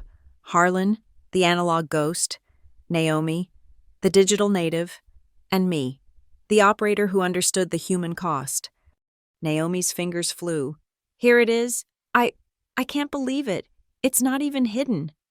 She pointed to a line of code. It was a simple variable, Sentinel Priority Index, and right below it, the formula. It was a weighted average, 40% property value, 30% median income of the census tract, 20% credit history, 10% health insurance records. A twisted ankle in Cypress Hills, I said, feeling sick, is literally, mathematically, worth more than a gunshot victim in the Narrows. It's worse, Harlan said, pointing to another screen. He'd been monitoring the network traffic while Naomi worked. This is the command channel. It's not just prioritizing, it's erasing. After a call from a low-index zone is terminated, this channel sends a command, a post-call reconciliation packet. It rewrites the log. It changes gunshot to noise complaint. It changes overdose to self-resolved. It's a second secret layer of control. And my call, I said, the final piece clicking into place. The one from my home. It was me, an operator. It couldn't find a property value for my console. It couldn't find an income bracket for a call from inside the system itself. The index failed. It treated you like a divide by zero error, Naomi said, her eyes wide. A piece of garbage data. The warning. Don't come home. That wasn't Sentinel. That was something else. But the system itself just saw an error, so it tried to scrub you, the same way it scrubs a call from the Narrows. We were silent. The scope of it was monstrous. A fully automated system of social murder, with a built-in automated cleanup crew to hide the bodies. So what do? I asked. We have the proof. We have the code. We take this to the feds, to the press. No, Naomi said, shaking her head. You don't understand. This is the feds. This is the city. Look at the code, the override command. It originates from an IP address, inside the City Hall mainframe. This isn't just Sentinel. They're in bed with the mayor. If we send this to a reporter, a server gets wiped. A key witness, Harlan, gets a visit. Our evidence vanishes. They'll use this. She tapped the fake psychiatric report I'd brought. And they'll say the crazy operator and the disgruntled intern fabricated it all. We have one shot. We can't just show them the evidence. We have to make it undeniable. We have to make the data go wild. Somewhere they can't erase it. How? Harlan asked. I looked at the console, at the phone I'd used to call into my own dispatch, at the caller ID that had haunted me. We don't run, I said. We fight them on their own ground. They used my number to scare me. They built a system to erase calls. So let's give them a call they can't erase. Naomi and Harlan looked at me. Naomi, you said you can spoof a call. Make it look like it's coming from anywhere, right? Harlan, you can record the raw analog signal, separate from their digital logs. What if we do it again? What if I make the call? What if I create another ghost call? One that looks like it's from my apartment. But this time, I'm the one talking. This time, I'm the one laying the trap. I was no longer the one being haunted. I was no longer the one being framed. They think I'm the crazy operator, I said, a cold, hard smile spreading across my face. Let's call the system, and let's put it on the witness stand. The garage was a strategic war room, smelling of ozone, old dust, and hot electronics. It was a space that existed outside the digital world, a perfect black site from which to launch an attack. Naomi was the architect of the weapon. She was hunched over her burner laptop, fingers a blur across the keyboard as she finalized the script. This wasn't a simple spoof. This was microsurgery. Harlan was right, she explained, her face illuminated by the glow of the code. Sentinel created a digital layer on top of the old system. The old system, the analog one, is still there. It has to be. It's the backup. My script won't attack the new layer. It will ride the old one. She pointed to a block of text. When your call comes in on the analog trunk, I'll intercept it for exactly 1.5 milliseconds. In that instant, the script will inject a metadata packet. It will wrap your analog call in a new digital envelope, tagging it with your home landline's caller ID and, crucially, the same internal routing flags as the first ghost call. It will force the system to accept it automatically. It will look identical to the call that threatened you, Harlan added, soldering a final wire to his recording rig. It will look identical, Naomi confirmed, and the system will react the same way. It will see an anomaly, an error it can't classify. It will try to erase it, and I'll be recording every command it uses to do so. Harlan, meanwhile, was our insurance. He had bypassed his own house's internet connection and was running his equipment off a dedicated, offline server. His audio recorder was siphoning the raw, unadulterated feed directly from the city's analog trunk line, a tap that Sentinel had no way of monitoring. The digital log belongs to them, Harlan said, his voice a low rumble. They can alter it. They can delete it. They can write any fiction they want.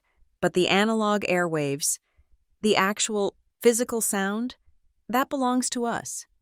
The plan was a three-pronged attack. 1. I would be the bait. I would drive to the perimeter of the dispatch center, close enough to be on the same local exchange, but not close enough to be seen. I would use a clean, untraceable burner phone. 2.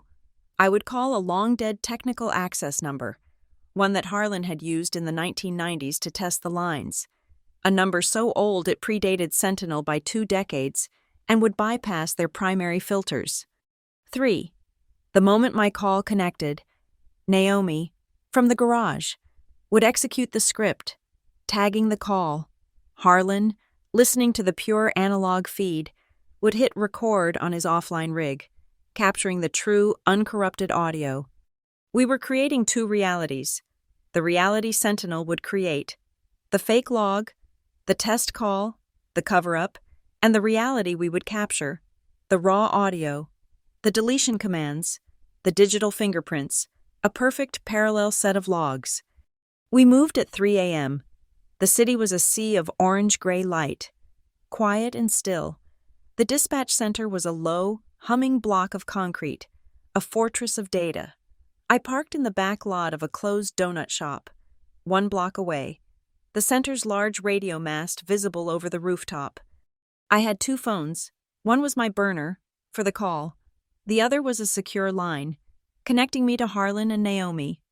I took a deep, shuddering breath. My hands were shaking, but my voice, when I spoke, would have to be perfect. I had to be the victim. "All right," I said into the secure line. "I'm in position. Are we set?" "Ghost station is green," Harlan's voice rumbled. "I have a clean tap on the trunk. Go when you're ready." "Naomi?" "My finger is on the trigger," she said. Her voice was tight, high with adrenaline. "I'm in. Call the number. Now." I dialed the technical number Harlan had given me. It rang once, a strange, echoing sound, and then connected with a sharp click. "Harlan, I'm in," I said. "I see you. Line is active. Naomi, execute." "Executing," she said. "The package is live. You are now a ghost. You are calling from your apartment. Carly, they'll be seeing it on the board. Right? Now." I pictured it, the quiet of the grave shift, Eli, or whoever was on shift, staring at their console, and suddenly, my call would appear, not ringing, not waiting, just active, auto-connected, The caller ID blazing my home number. I closed my eyes. I was no longer Carly Grant, the suspended operator. I was a terrified woman in the Redfield homes. I was using the details of the call Mia had told me about. The one that had been erased. The one that left a woman to bleed out. I let a sob crack my voice. Please, please help me. My voice was a high, thin whisper, exactly as I had trained.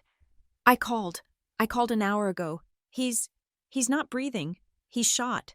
Why didn't you come? I was giving them the script. I was playing the role of the person they were erasing. The man who shot him. He said it didn't matter. He said Sentinel wouldn't send anyone here. He said we weren't a priority. Please, why won't you help us?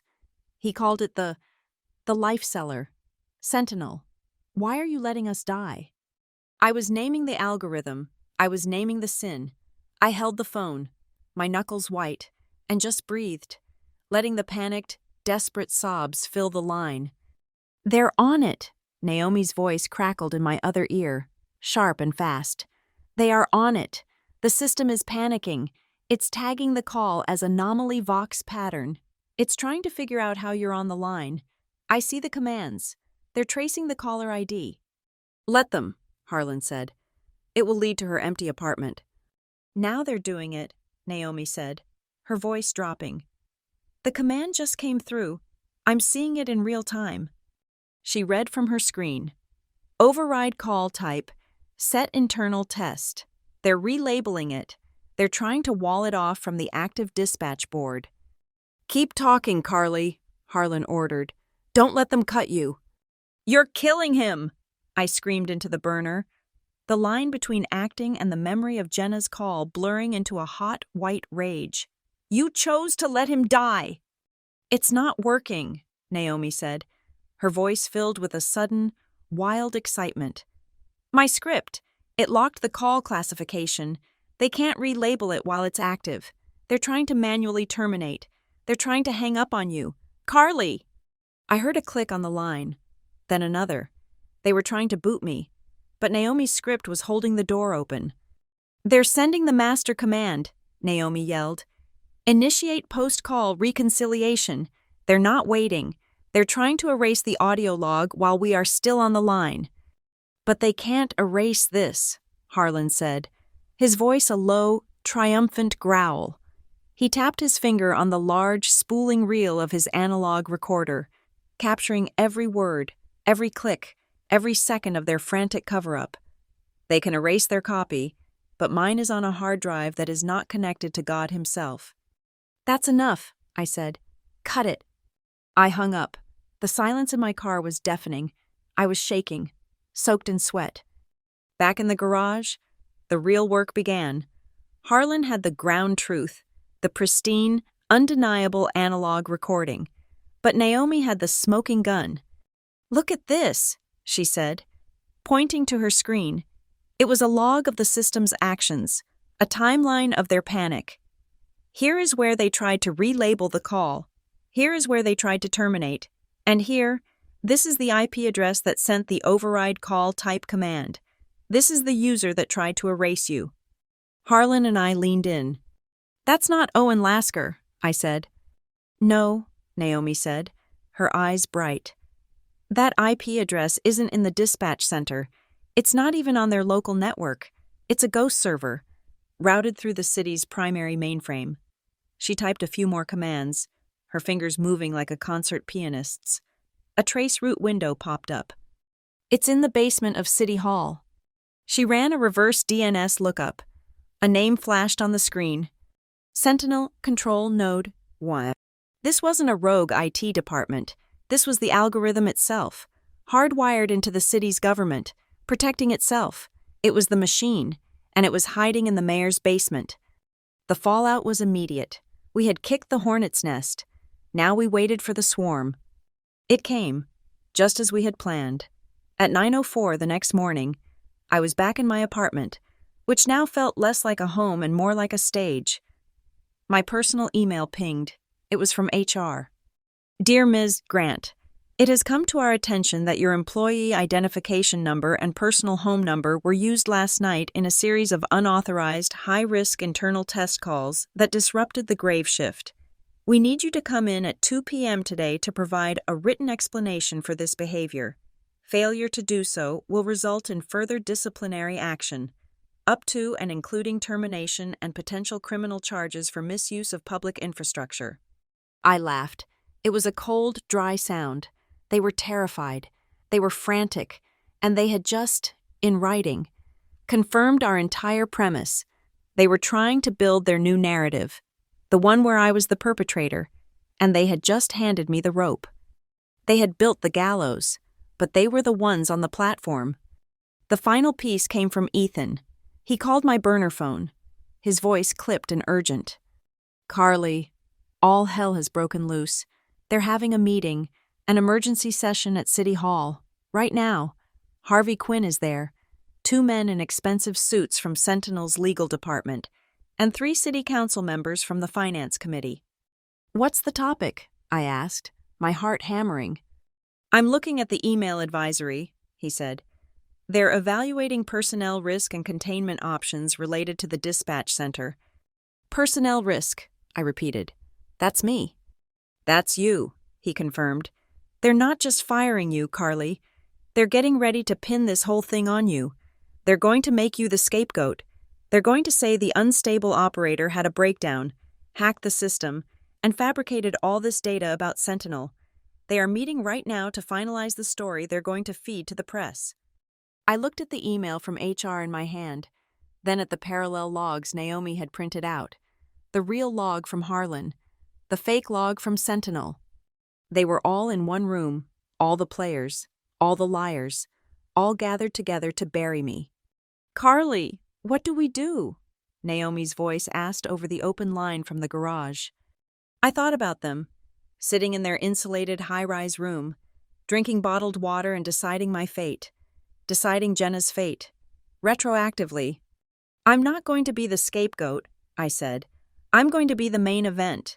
They're all in one room. Let's not send this to a reporter. Let's show it to them." "We can't get into that room," Harlan said. "It's in City Hall. Security will be all over it." "We don't have to get in the room," Naomi said, a slow, dangerous smile in her voice. I could hear her typing. "The control node, the one in the basement, it's not just for dispatch. It's hardwired into the building's entire AV system. It's linked to, oh my God, it's linked to the citywide emergency broadcast system." The system, the one that could put a message on every television, every radio, every cell phone in Graybridge. Harlan went very still. "Carly," he said, his voice suddenly grave, "you need to understand what she just said. That's not just breaking city protocol. That's a federal crime. That is tampering with infrastructure protected by Homeland Security. That is the point of no return. You do that. You're not just fighting Graybridge. You're taking on the entire state. Maybe the feds." I looked at the picture of Jenna I kept on my phone. I thought about the man in Redfield Homes who bled out. I thought about the ambulances that were told to stand down. "They already chose my sister's life," I said. "I'm choosing everyone else's." A beat of silence. "Okay," Naomi said, her voice shaking but her eyes, I knew, bright with a terrible, righteous fire. "Let's go hijack a city." Ethan looked like a ghost. His face was a pale, clammy gray, but his eyes were alive with a terrifying, righteous fire. He met Naomi and me at the main security checkpoint of City Hall, his badge already out. "This is Carly Grant and Naomi Klein," he told the guard, his voice clipped and official. "They're the operator and IT representatives from the 911 center, here for the Sentinel performance review. I'm escorting them." The guard, a man I'd seen 100 times, just nodded, used to the flow of bureaucratic traffic. "Go on up, Inspector." We were in legal, official. We were walking into the lion's den wearing the lion's own name tag. The hallways were marble and mahogany, built to make you feel small, to echo with the sound of your own footsteps. It was all cold, quiet power. Naomi, carrying her black laptop bag like it weighed 1,000 pounds, was sweating, but her hands were rock steady. "The conference room is on the 3rd floor," she whispered to me, her voice barely audible. "But the main network trunk for this wing is in the service alcove we're about to pass." We rounded the corner, Ethan, in a move of pure, beautiful clumsiness. Tripped. He wasn't convincing. He stumbled, and a thick folder of unrelated case files went flying, scattering papers across the gleaming marble floor. "Damn it," he cursed, sinking to his knees. The security guard near the elevator, his attention piqued, took a step toward him. "You need a hand, Inspector?" No, I got it," Ethan grumbled. All eyes were on him, and in that 2-second window, Naomi was gone. She slipped, silent as smoke, into the alcove marked Janitorial and Network.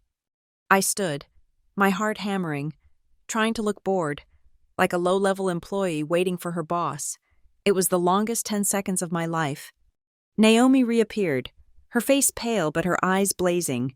She just gave me a tiny, imperceptible nod. "Got it," Ethan said, stuffing the last paper into his folder. We continued to the elevator. "I'm in," Naomi whispered as the doors closed, her fingers already flying on her burner laptop, the one in her bag. She wasn't even looking at it. "They're not even hiding it. The main control node. It's just there. I have access. I can see the AV feed for the conference room. I can see the internal network. And, yes, oh my God, yes, it's hardwired. Carly, the Sentinel control node has administrative-level access to the citywide emergency broadcast system." "Harlan, are you patched in?" I whispered into the secure comms bud in my ear. "Ghost Station is online and waiting," his low, gravelly voice replied. "I've built a digital backdoor to the room's AV controls, based on Naomi's schematic. The second they try to kill your feed, I'm taking over. They'll be locked out of their own system. Give them hell. Carly." The conference room was exactly what you'd expect. A long, polished mahogany table, plush leather chairs, bottles of sparkling water. At the front, Harvey Quinn, our director, was schmoozing with 2 men in suits so expensive they looked like armor. 3 city council members, the ones from the finance committee, sat looking at their phones, bored. Ethan cleared his throat. "Director Quinn, councilman, these are the representatives from the dispatch floor." Harvey barely looked at us. "Right, fine. Sit in the back. We're about to begin." We were the help. We were the scenery. It was perfect. We took the chairs against the back wall. Naomi set her laptop bag at her feet and, under the cover of the table, connected her burner. Harvey dimmed the lights and a large screen lit up behind him. It was the Sentinel logo. "Gentlemen," Harvey began, his voice smooth as oil. "I'll be brief. The numbers speak for themselves." He clicked to the next slide. It was a beautiful, upward-trending graph. "The Sentinel initiative has been, without question, the single greatest logistical upgrade in this city's history. We've optimized resource allocation. We've reduced redundancies. And the number I am most proud of." He clicked again. A number flashed on the screen. "We have saved 18% more lives." The councilman finally looked up, impressed. They nodded. This was what they'd paid for. This was the number they could put on their campaign mailers. "A truly remarkable return on investment," one of them said. I looked at Naomi.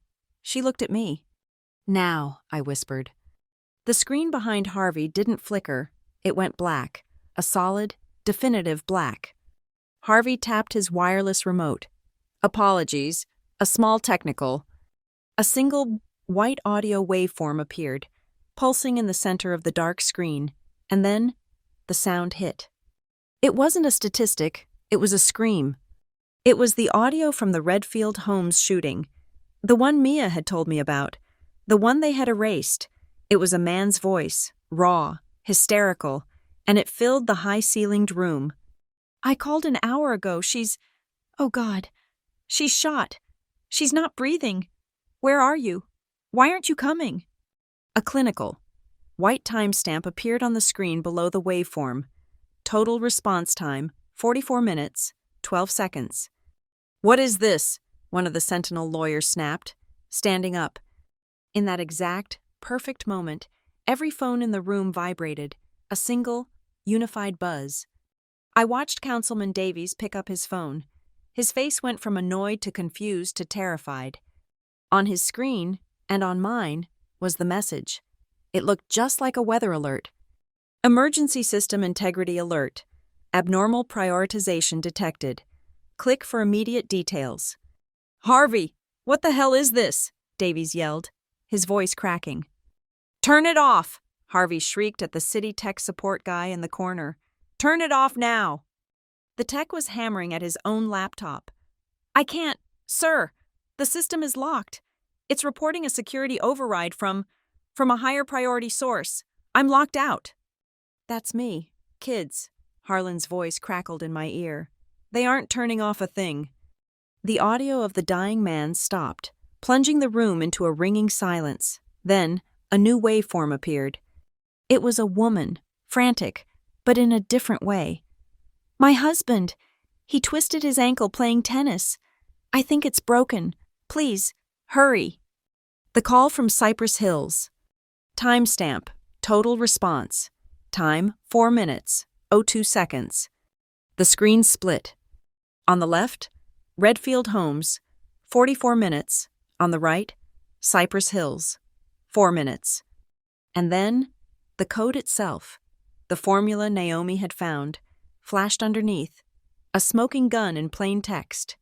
Sentinel Priority Index equals 0.4 property value, plus 0.3 median income, plus 0.2 credit score. What? That? Councilman Davies was on his feet, his face a mottled purple. He was pointing at Harvey. "Is this true? Are you triaging 911 calls by property value?" "This is outrageous," another councilman yelled, already scrambling out of his chair, heading for the door. "I was never briefed on this. I'm not a part of this." "They're trying to kill the node." Naomi's voice came over my earpiece, tight and strained. "They're sending kill commands. I'm holding them off. I'm looping the data. Every time they kill the process, I'm forcing it to reboot. There's a 60-second delay, but it's working. The data on the alert link, it's live. Carly, it's public." This was it. I stood up. The chaotic, shouting room went silent. Every eye turned to me, the staffer in the back row.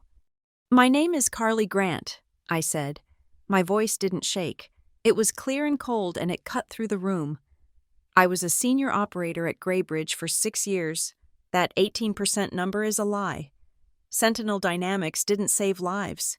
It just chose who to save." I locked eyes with Harvey Quinn.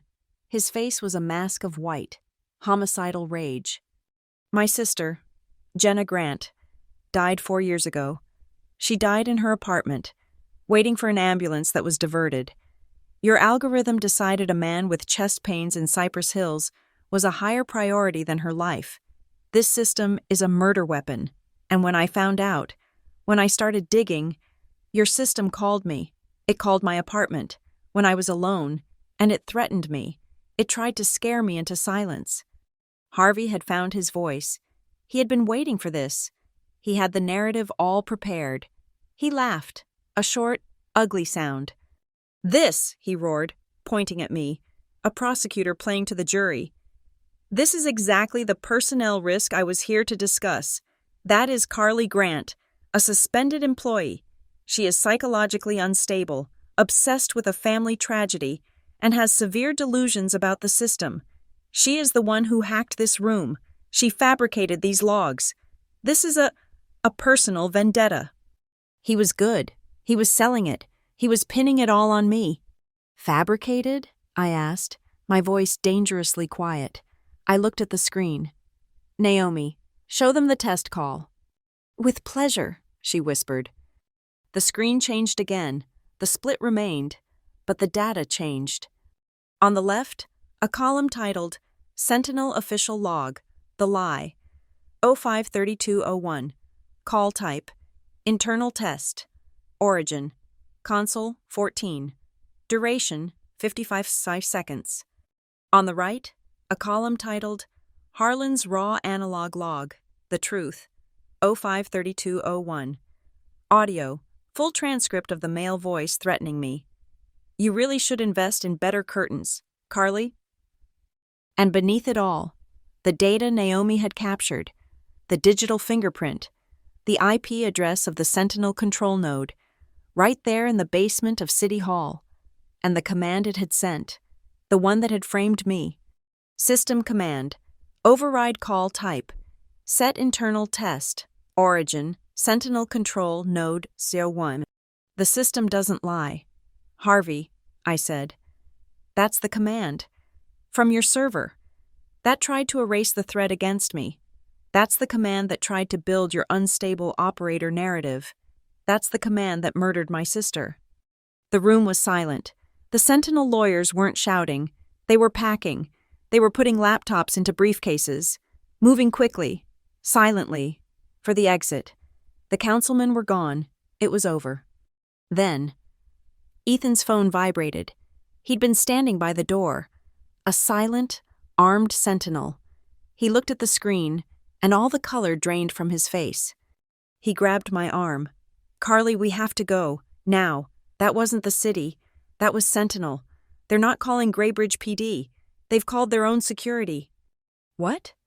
They're a private security contractor. Carly, he hissed, pulling me toward a side door. They protect critical infrastructure. They're on their way up. And, oh my God. He showed me the screen. It was an all-points bulletin. But it wasn't from our precinct. It was from the state. There's a warrant, he said, his voice flat with terror. For you. Detention of Carly Grant for acts of domestic terrorism and compromise of the public emergency broadcast system. They hadn't just lost the argument. They had changed the game. They had branded me a terrorist. As if on cue, the main conference room doors burst open. It wasn't the police. It wasn't the press. It was two men in heavy, black tactical uniforms, no logos, no badges, just the word Sentinel stitched in gray on their chests, and they were pointing their weapons right at me. Move! Ethan grabbed me, yanking me and Naomi out of the conference room's side door, not toward the public elevators, but toward the staff-only stairwell. Behind us, I heard the heavy thud of tactical boots on marble and Harvey's voice, no longer smooth, but a high-pitched, venomous shriek. Get them! They're in the stairwell! Lock down the building! The two Sentinel guards were right behind us, their movements fast and professional. This wasn't a chase. This was a hunt. This way! Ethan slammed through the door into the concrete stairwell, and the sound of our feet echoed like gunshots. They're trying to separate us. They want Naomi's laptop, and they want you. Carly, you're the terrorist. Where are we going? Naomi gasped, clutching her laptop bag to her chest as we pounded down the stairs. To the belly of the beast, Ethan said, his hand on the railing, taking the stairs two at a time. The control node, the one in the basement. They can't lock us out of a room we're already in. We burst out into the basement. It was a different world. No marble, just exposed pipes, humming transformers, and the smell of damp concrete and electricity. This way, Ethan said, pulling us down a narrow corridor. At the end was a heavy gray steel door. It wasn't marked, but a thick bundle of fiber optic cables snaked out from under it. Ethan used a master key he shouldn't have had. How? I asked. I've been an inspector for 20 years, he panted, shoving the door open. I kept a few souvenirs. The room was not a server room. It was a command center. It was dark, lit only by a wall of glowing screens. But these screens didn't show code. They showed maps. It was the map of Graybridge, identical to the one in the main dispatch center. But this one was different. This one was alive. It was a heat map, but the colors didn't correspond to emergencies. They weren't red for fires or blue for police. The colors were green, yellow, and red. My God, Naomi whispered, walking toward the central screen. She pointed to Cypress Hills. It was a glowing, vibrant emerald green. Priority 1. She read from the key at the bottom. Then she pointed to the Narrows, to Redfield Homes, to my sister's old neighborhood. They were all a deep, dead, bloody red. The key for red didn't say low priority. It said, Resource Deferment Zone. They weren't just being ignored. They were being deferred. The map wasn't showing medical need. It was showing economic value. It was a map of who was worth saving and who was officially, systemically, left to die. It's beautiful, isn't it? We spun around. Harvey Quinn was standing in the doorway. He wasn't frantic anymore. He was calm, his suit perfectly straight. He was flanked by the 2 sentinel guards, their weapons still raised, but not pointing directly at us. They were just blocking the only exit. In its way, of course, Harvey continued, stepping into the room. A perfect practical solution. A solution? I said, my voice shaking with a rage so profound it was almost quiet. You call this a solution? I call it reality, Ms. Grant, Harvey said, clasping his hands behind his back. What you call murder, the city council calls fiscal responsibility. This is a city that is broke. We don't have enough ambulances. We don't have enough officers. We don't have enough money. We had to make a choice. Save everyone a little and fail everyone a lot, or apply our resources intelligently where they would be protected. Protected? I spat. You mean where the property taxes are highest? Of course, he said, as if I were a child. Where do you think our funding comes from? It comes from Cypress Hills. It does not come from the Redfield Homes. Sentinel didn't create the problem. It just provided the only logical, unsentimental answer. And for that, we were saving this city. Until you... I looked at the map, at the red stain that covered my sister's street. My sister, Jenna Grant, I said, my voice now a dead, flat line. She was in a deferment zone, was she? She called, suffocating, and your algorithm decided she wasn't worth the gas? Harvey actually sighed, a sound of profound boredom. I don't know the specifics of one call from 4 years ago. Ms. Grant, all I know is that the system works for the greater good, the death of a few. That is the unfortunate but necessary price for infrastructure, for a functioning city. So you did decide, I said. You looked at her, at all of them, and you signed the order. You call it optimization. You call it reality. I call it for what it is. You are a murderer. And you, Harvey said, his voice suddenly turning to steel, are a terrorist. You've seen enough. Your little broadcast is over. You've assaulted city officials. You've hacked a secure system, and you are a danger to the public. He nodded to the guards. Arrest her, and the intern. Take their equipment. This was it, the end of the line. The guards surged forward. Naomi screamed. She wasn't an inspector. She wasn't a hardened operator. She was a 22-year-old kid. She scrambled back, clutching her laptop, and cowered in the corner as one of the guards advanced on her. The other guard, the larger one, grabbed me. His grip was a steel vise on my arm. He started to twist it behind my back. Harlan! My voice was a desperate rasp into my earpiece. They've got us.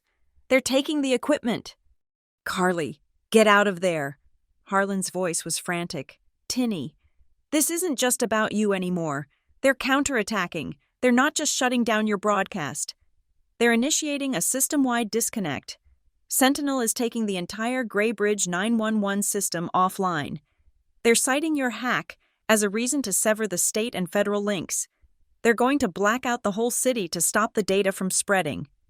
I froze, the guard's grip on my arm the only thing holding me up.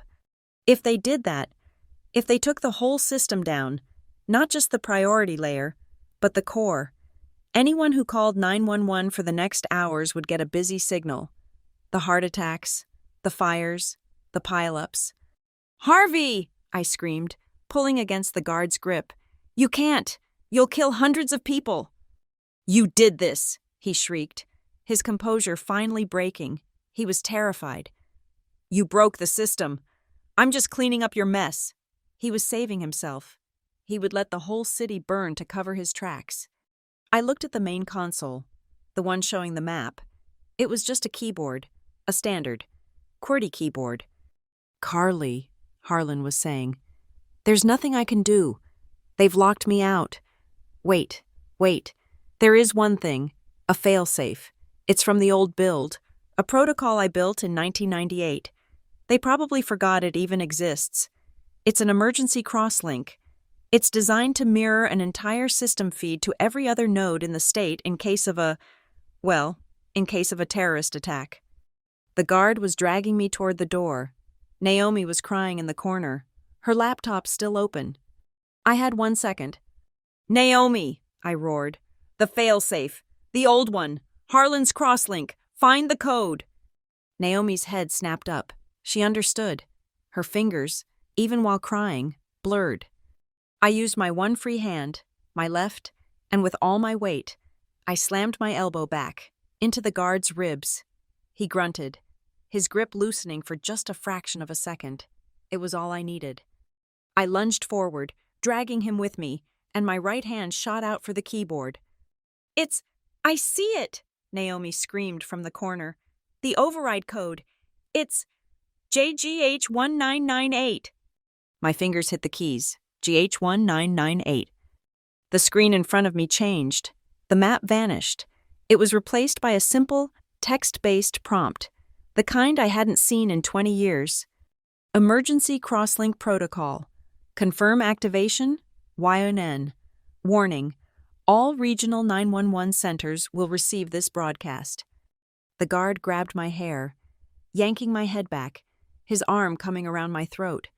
"Get away from there." With the last bit of leverage I had, I jammed my index finger down on the Y key and hit Enter. The guard's full weight came down on me, slamming me to the floor, my face hitting the cold tile. "It's done," I choked out. The room was silent. Harvey stared at the screen, which now just read, "Broadcasting." "What?" Harvey whispered. "What did you do?" She did it," Naomi said, her voice full of a terrible, awestruck whisper. In my earpiece, Harlan's voice was the only sound. Oh my stars."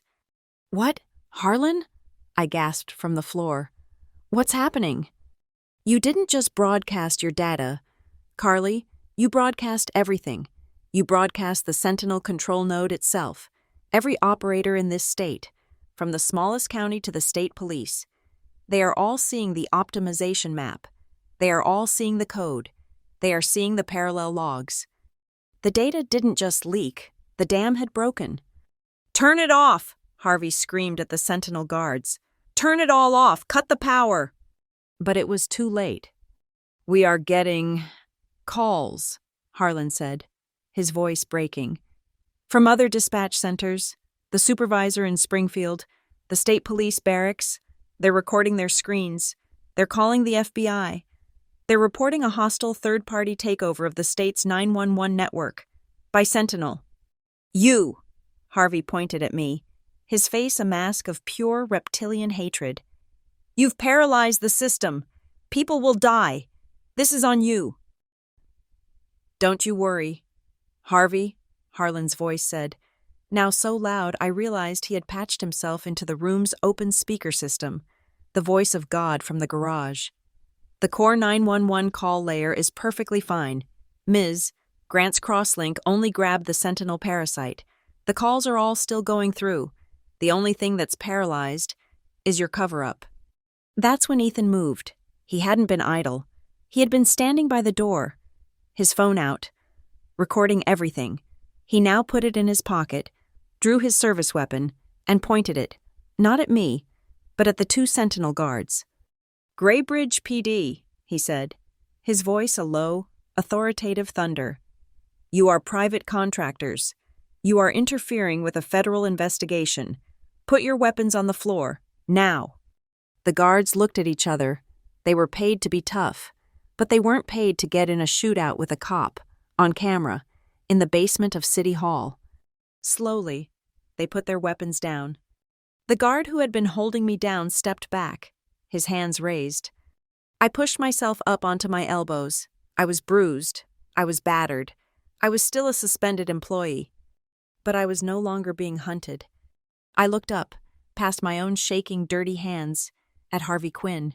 He was gray. He was finished. He was a ghost in his own command center.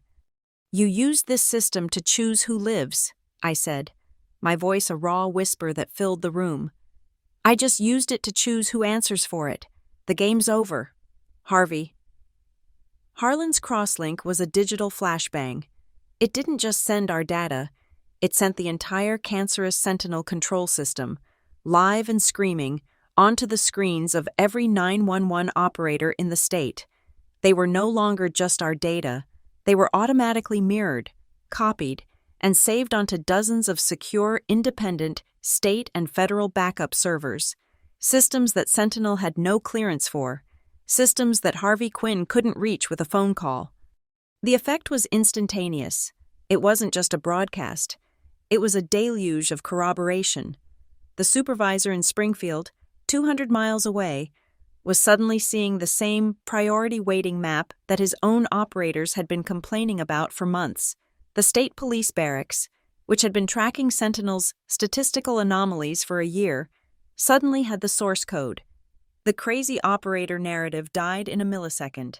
It was replaced by a dozen independent, high-level reports, all filed within the same 10-minute window, all reporting a massive hostile intrusion by a third-party vendor. The federal agents who arrived at City Hall weren't the ones Sentinel had called. They were the ones the other 911 centers had called. They came in fast. They came in hard. And they did not care about Harvey Quinn's title. They didn't just walk into the basement. They owned it. They slapped a federal seal on the door of the control node, put Harvey and the two Sentinel lawyers on hold, and began the methodical process of seizing every hard drive. An agent I didn't recognize, a woman with cold eyes and a crisp, dark suit, approached me while Ethan was giving his statement. The Sentinel guards were gone, replaced by federal marshals. The cuffs were off my wrists. "Carly Grant?" she asked. I just nodded. I was still sitting on the floor, my back against a server rack. "You're a witness, Ms. Grant, not a suspect. Your suspension is on hold. Effective immediately. Pending a full federal inquiry. We'll need a complete statement." "The warrant," I croaked, "the one for domestic terrorism," "is being nullified as we speak," she said, her voice flat. "It was issued by a state judge who happens to be on Sentinel's board of directors. It's evidence, not a warrant." She then looked at the printout of the test call log that Ethan had handed her. "We've listened to the analog recording of the threat that was made against you, the one from your own number." She crouched down slightly, her eyes locking on mine. "Just so we're clear, there is no scenario in the Echolink system, or any system, that allows it to spontaneously call an operator's console with a voice that sounds exactly like hers. That isn't a glitch. Ms. Grant, that's a conspiracy to silence a witness, and it was the single best piece of evidence they could have possibly given us." Harvey was not going quietly. He was in the corner, his face a mask of splotchy red, gesticulating at a federal agent. "This is a simple misunderstanding. It's an internal personnel matter. If you'll just let me speak to the mayor, we can have this all cleared up. It's just a few bad reports. We can adjust the data." But the rats were already fleeing. The councilman, who had been rounded up from the hallway, had suddenly found their conscience. "Adjust the data?" Councilman Davies said, his voice a self-righteous boom. "I never approved this. This is not optimization. Harvey, this is criminal. I have the emails. I have the emails Sentinel sent us, guaranteeing that this wasn't happening." He was already creating his alibi, throwing Harvey to the wolves to save his own career. He and the other two were scrambling, tripping over each other to offer their evidence of how they, too, had been duped by Sentinel. Naomi, by contrast, was a rock. She was no longer crying. She stood, her laptop in her hand, and gave her statement with a terrifying technical precision. She was not a witness. She was an expert. She handed over the source code she had copied. She handed over her log of the query commands. She knew, as she did it, that she would never work in city IT again. She had burned her old life to the ground, but as the federal agent took her laptop, not as a toy, but as a critical piece of evidence, I saw the look on Naomi's face. She wasn't an intern anymore. She was the one who had built the key. In his garage, 30 miles away. Harlan Bishop listened as the local AM radio station broke into its scheduled programming. The broadcaster's voice, usually a bored monotone, was high and strained, reporting unprecedented federal activity at City Hall, related to an ongoing investigation into the 911 emergency system. Harlan muted the radio. He methodically powered down his ghost station, took the hard drive that contained the original, pure analog recordings, and locked it in a fireproof safe. His work was done. I went home. I walked into my apartment, and for the first time in weeks, the air didn't feel charged. It didn't feel like a stage. It was just my apartment. I didn't check under the bed. I didn't look in the closet. I walked to the kitchen counter. I looked at the little white bug, the fake adapter, still plugged into the wall. I pulled it out. I didn't preserve it for evidence. I didn't turn it in. The feds had their servers. This was mine. I put it on the floor, and I crushed it under my heel until the cheap plastic shattered. I swept the pieces into a dustpan and dumped them in the trash. It was a period at the end of a sentence. I was making coffee when the phone rang. The landline. The sound, that high-pitched, insistent burring, made my heart stop. Just for a second, the old fear, the ghost, tried to reemerge. It rang a second time. I looked at it. The caller ID was blank. The old me would have let it ring, would have let the fear win. The old me would have unplugged it from the wall. I picked up the receiver. "Hello?" I said. A click, and then a dial tone. It was nothing, a wrong number, a telemarketer, a simple, mundane, meaningless call. I smiled. The fear was gone. They had used my own voice to haunt me. But now, I had taken my voice back. I hung up the phone. My new life, as it turned in, started with a vibration. My cell phone. A number I didn't recognize. "Hello? Is this Carly Grant?" The voice was a woman's, frantic, the way so many of them had been over the years.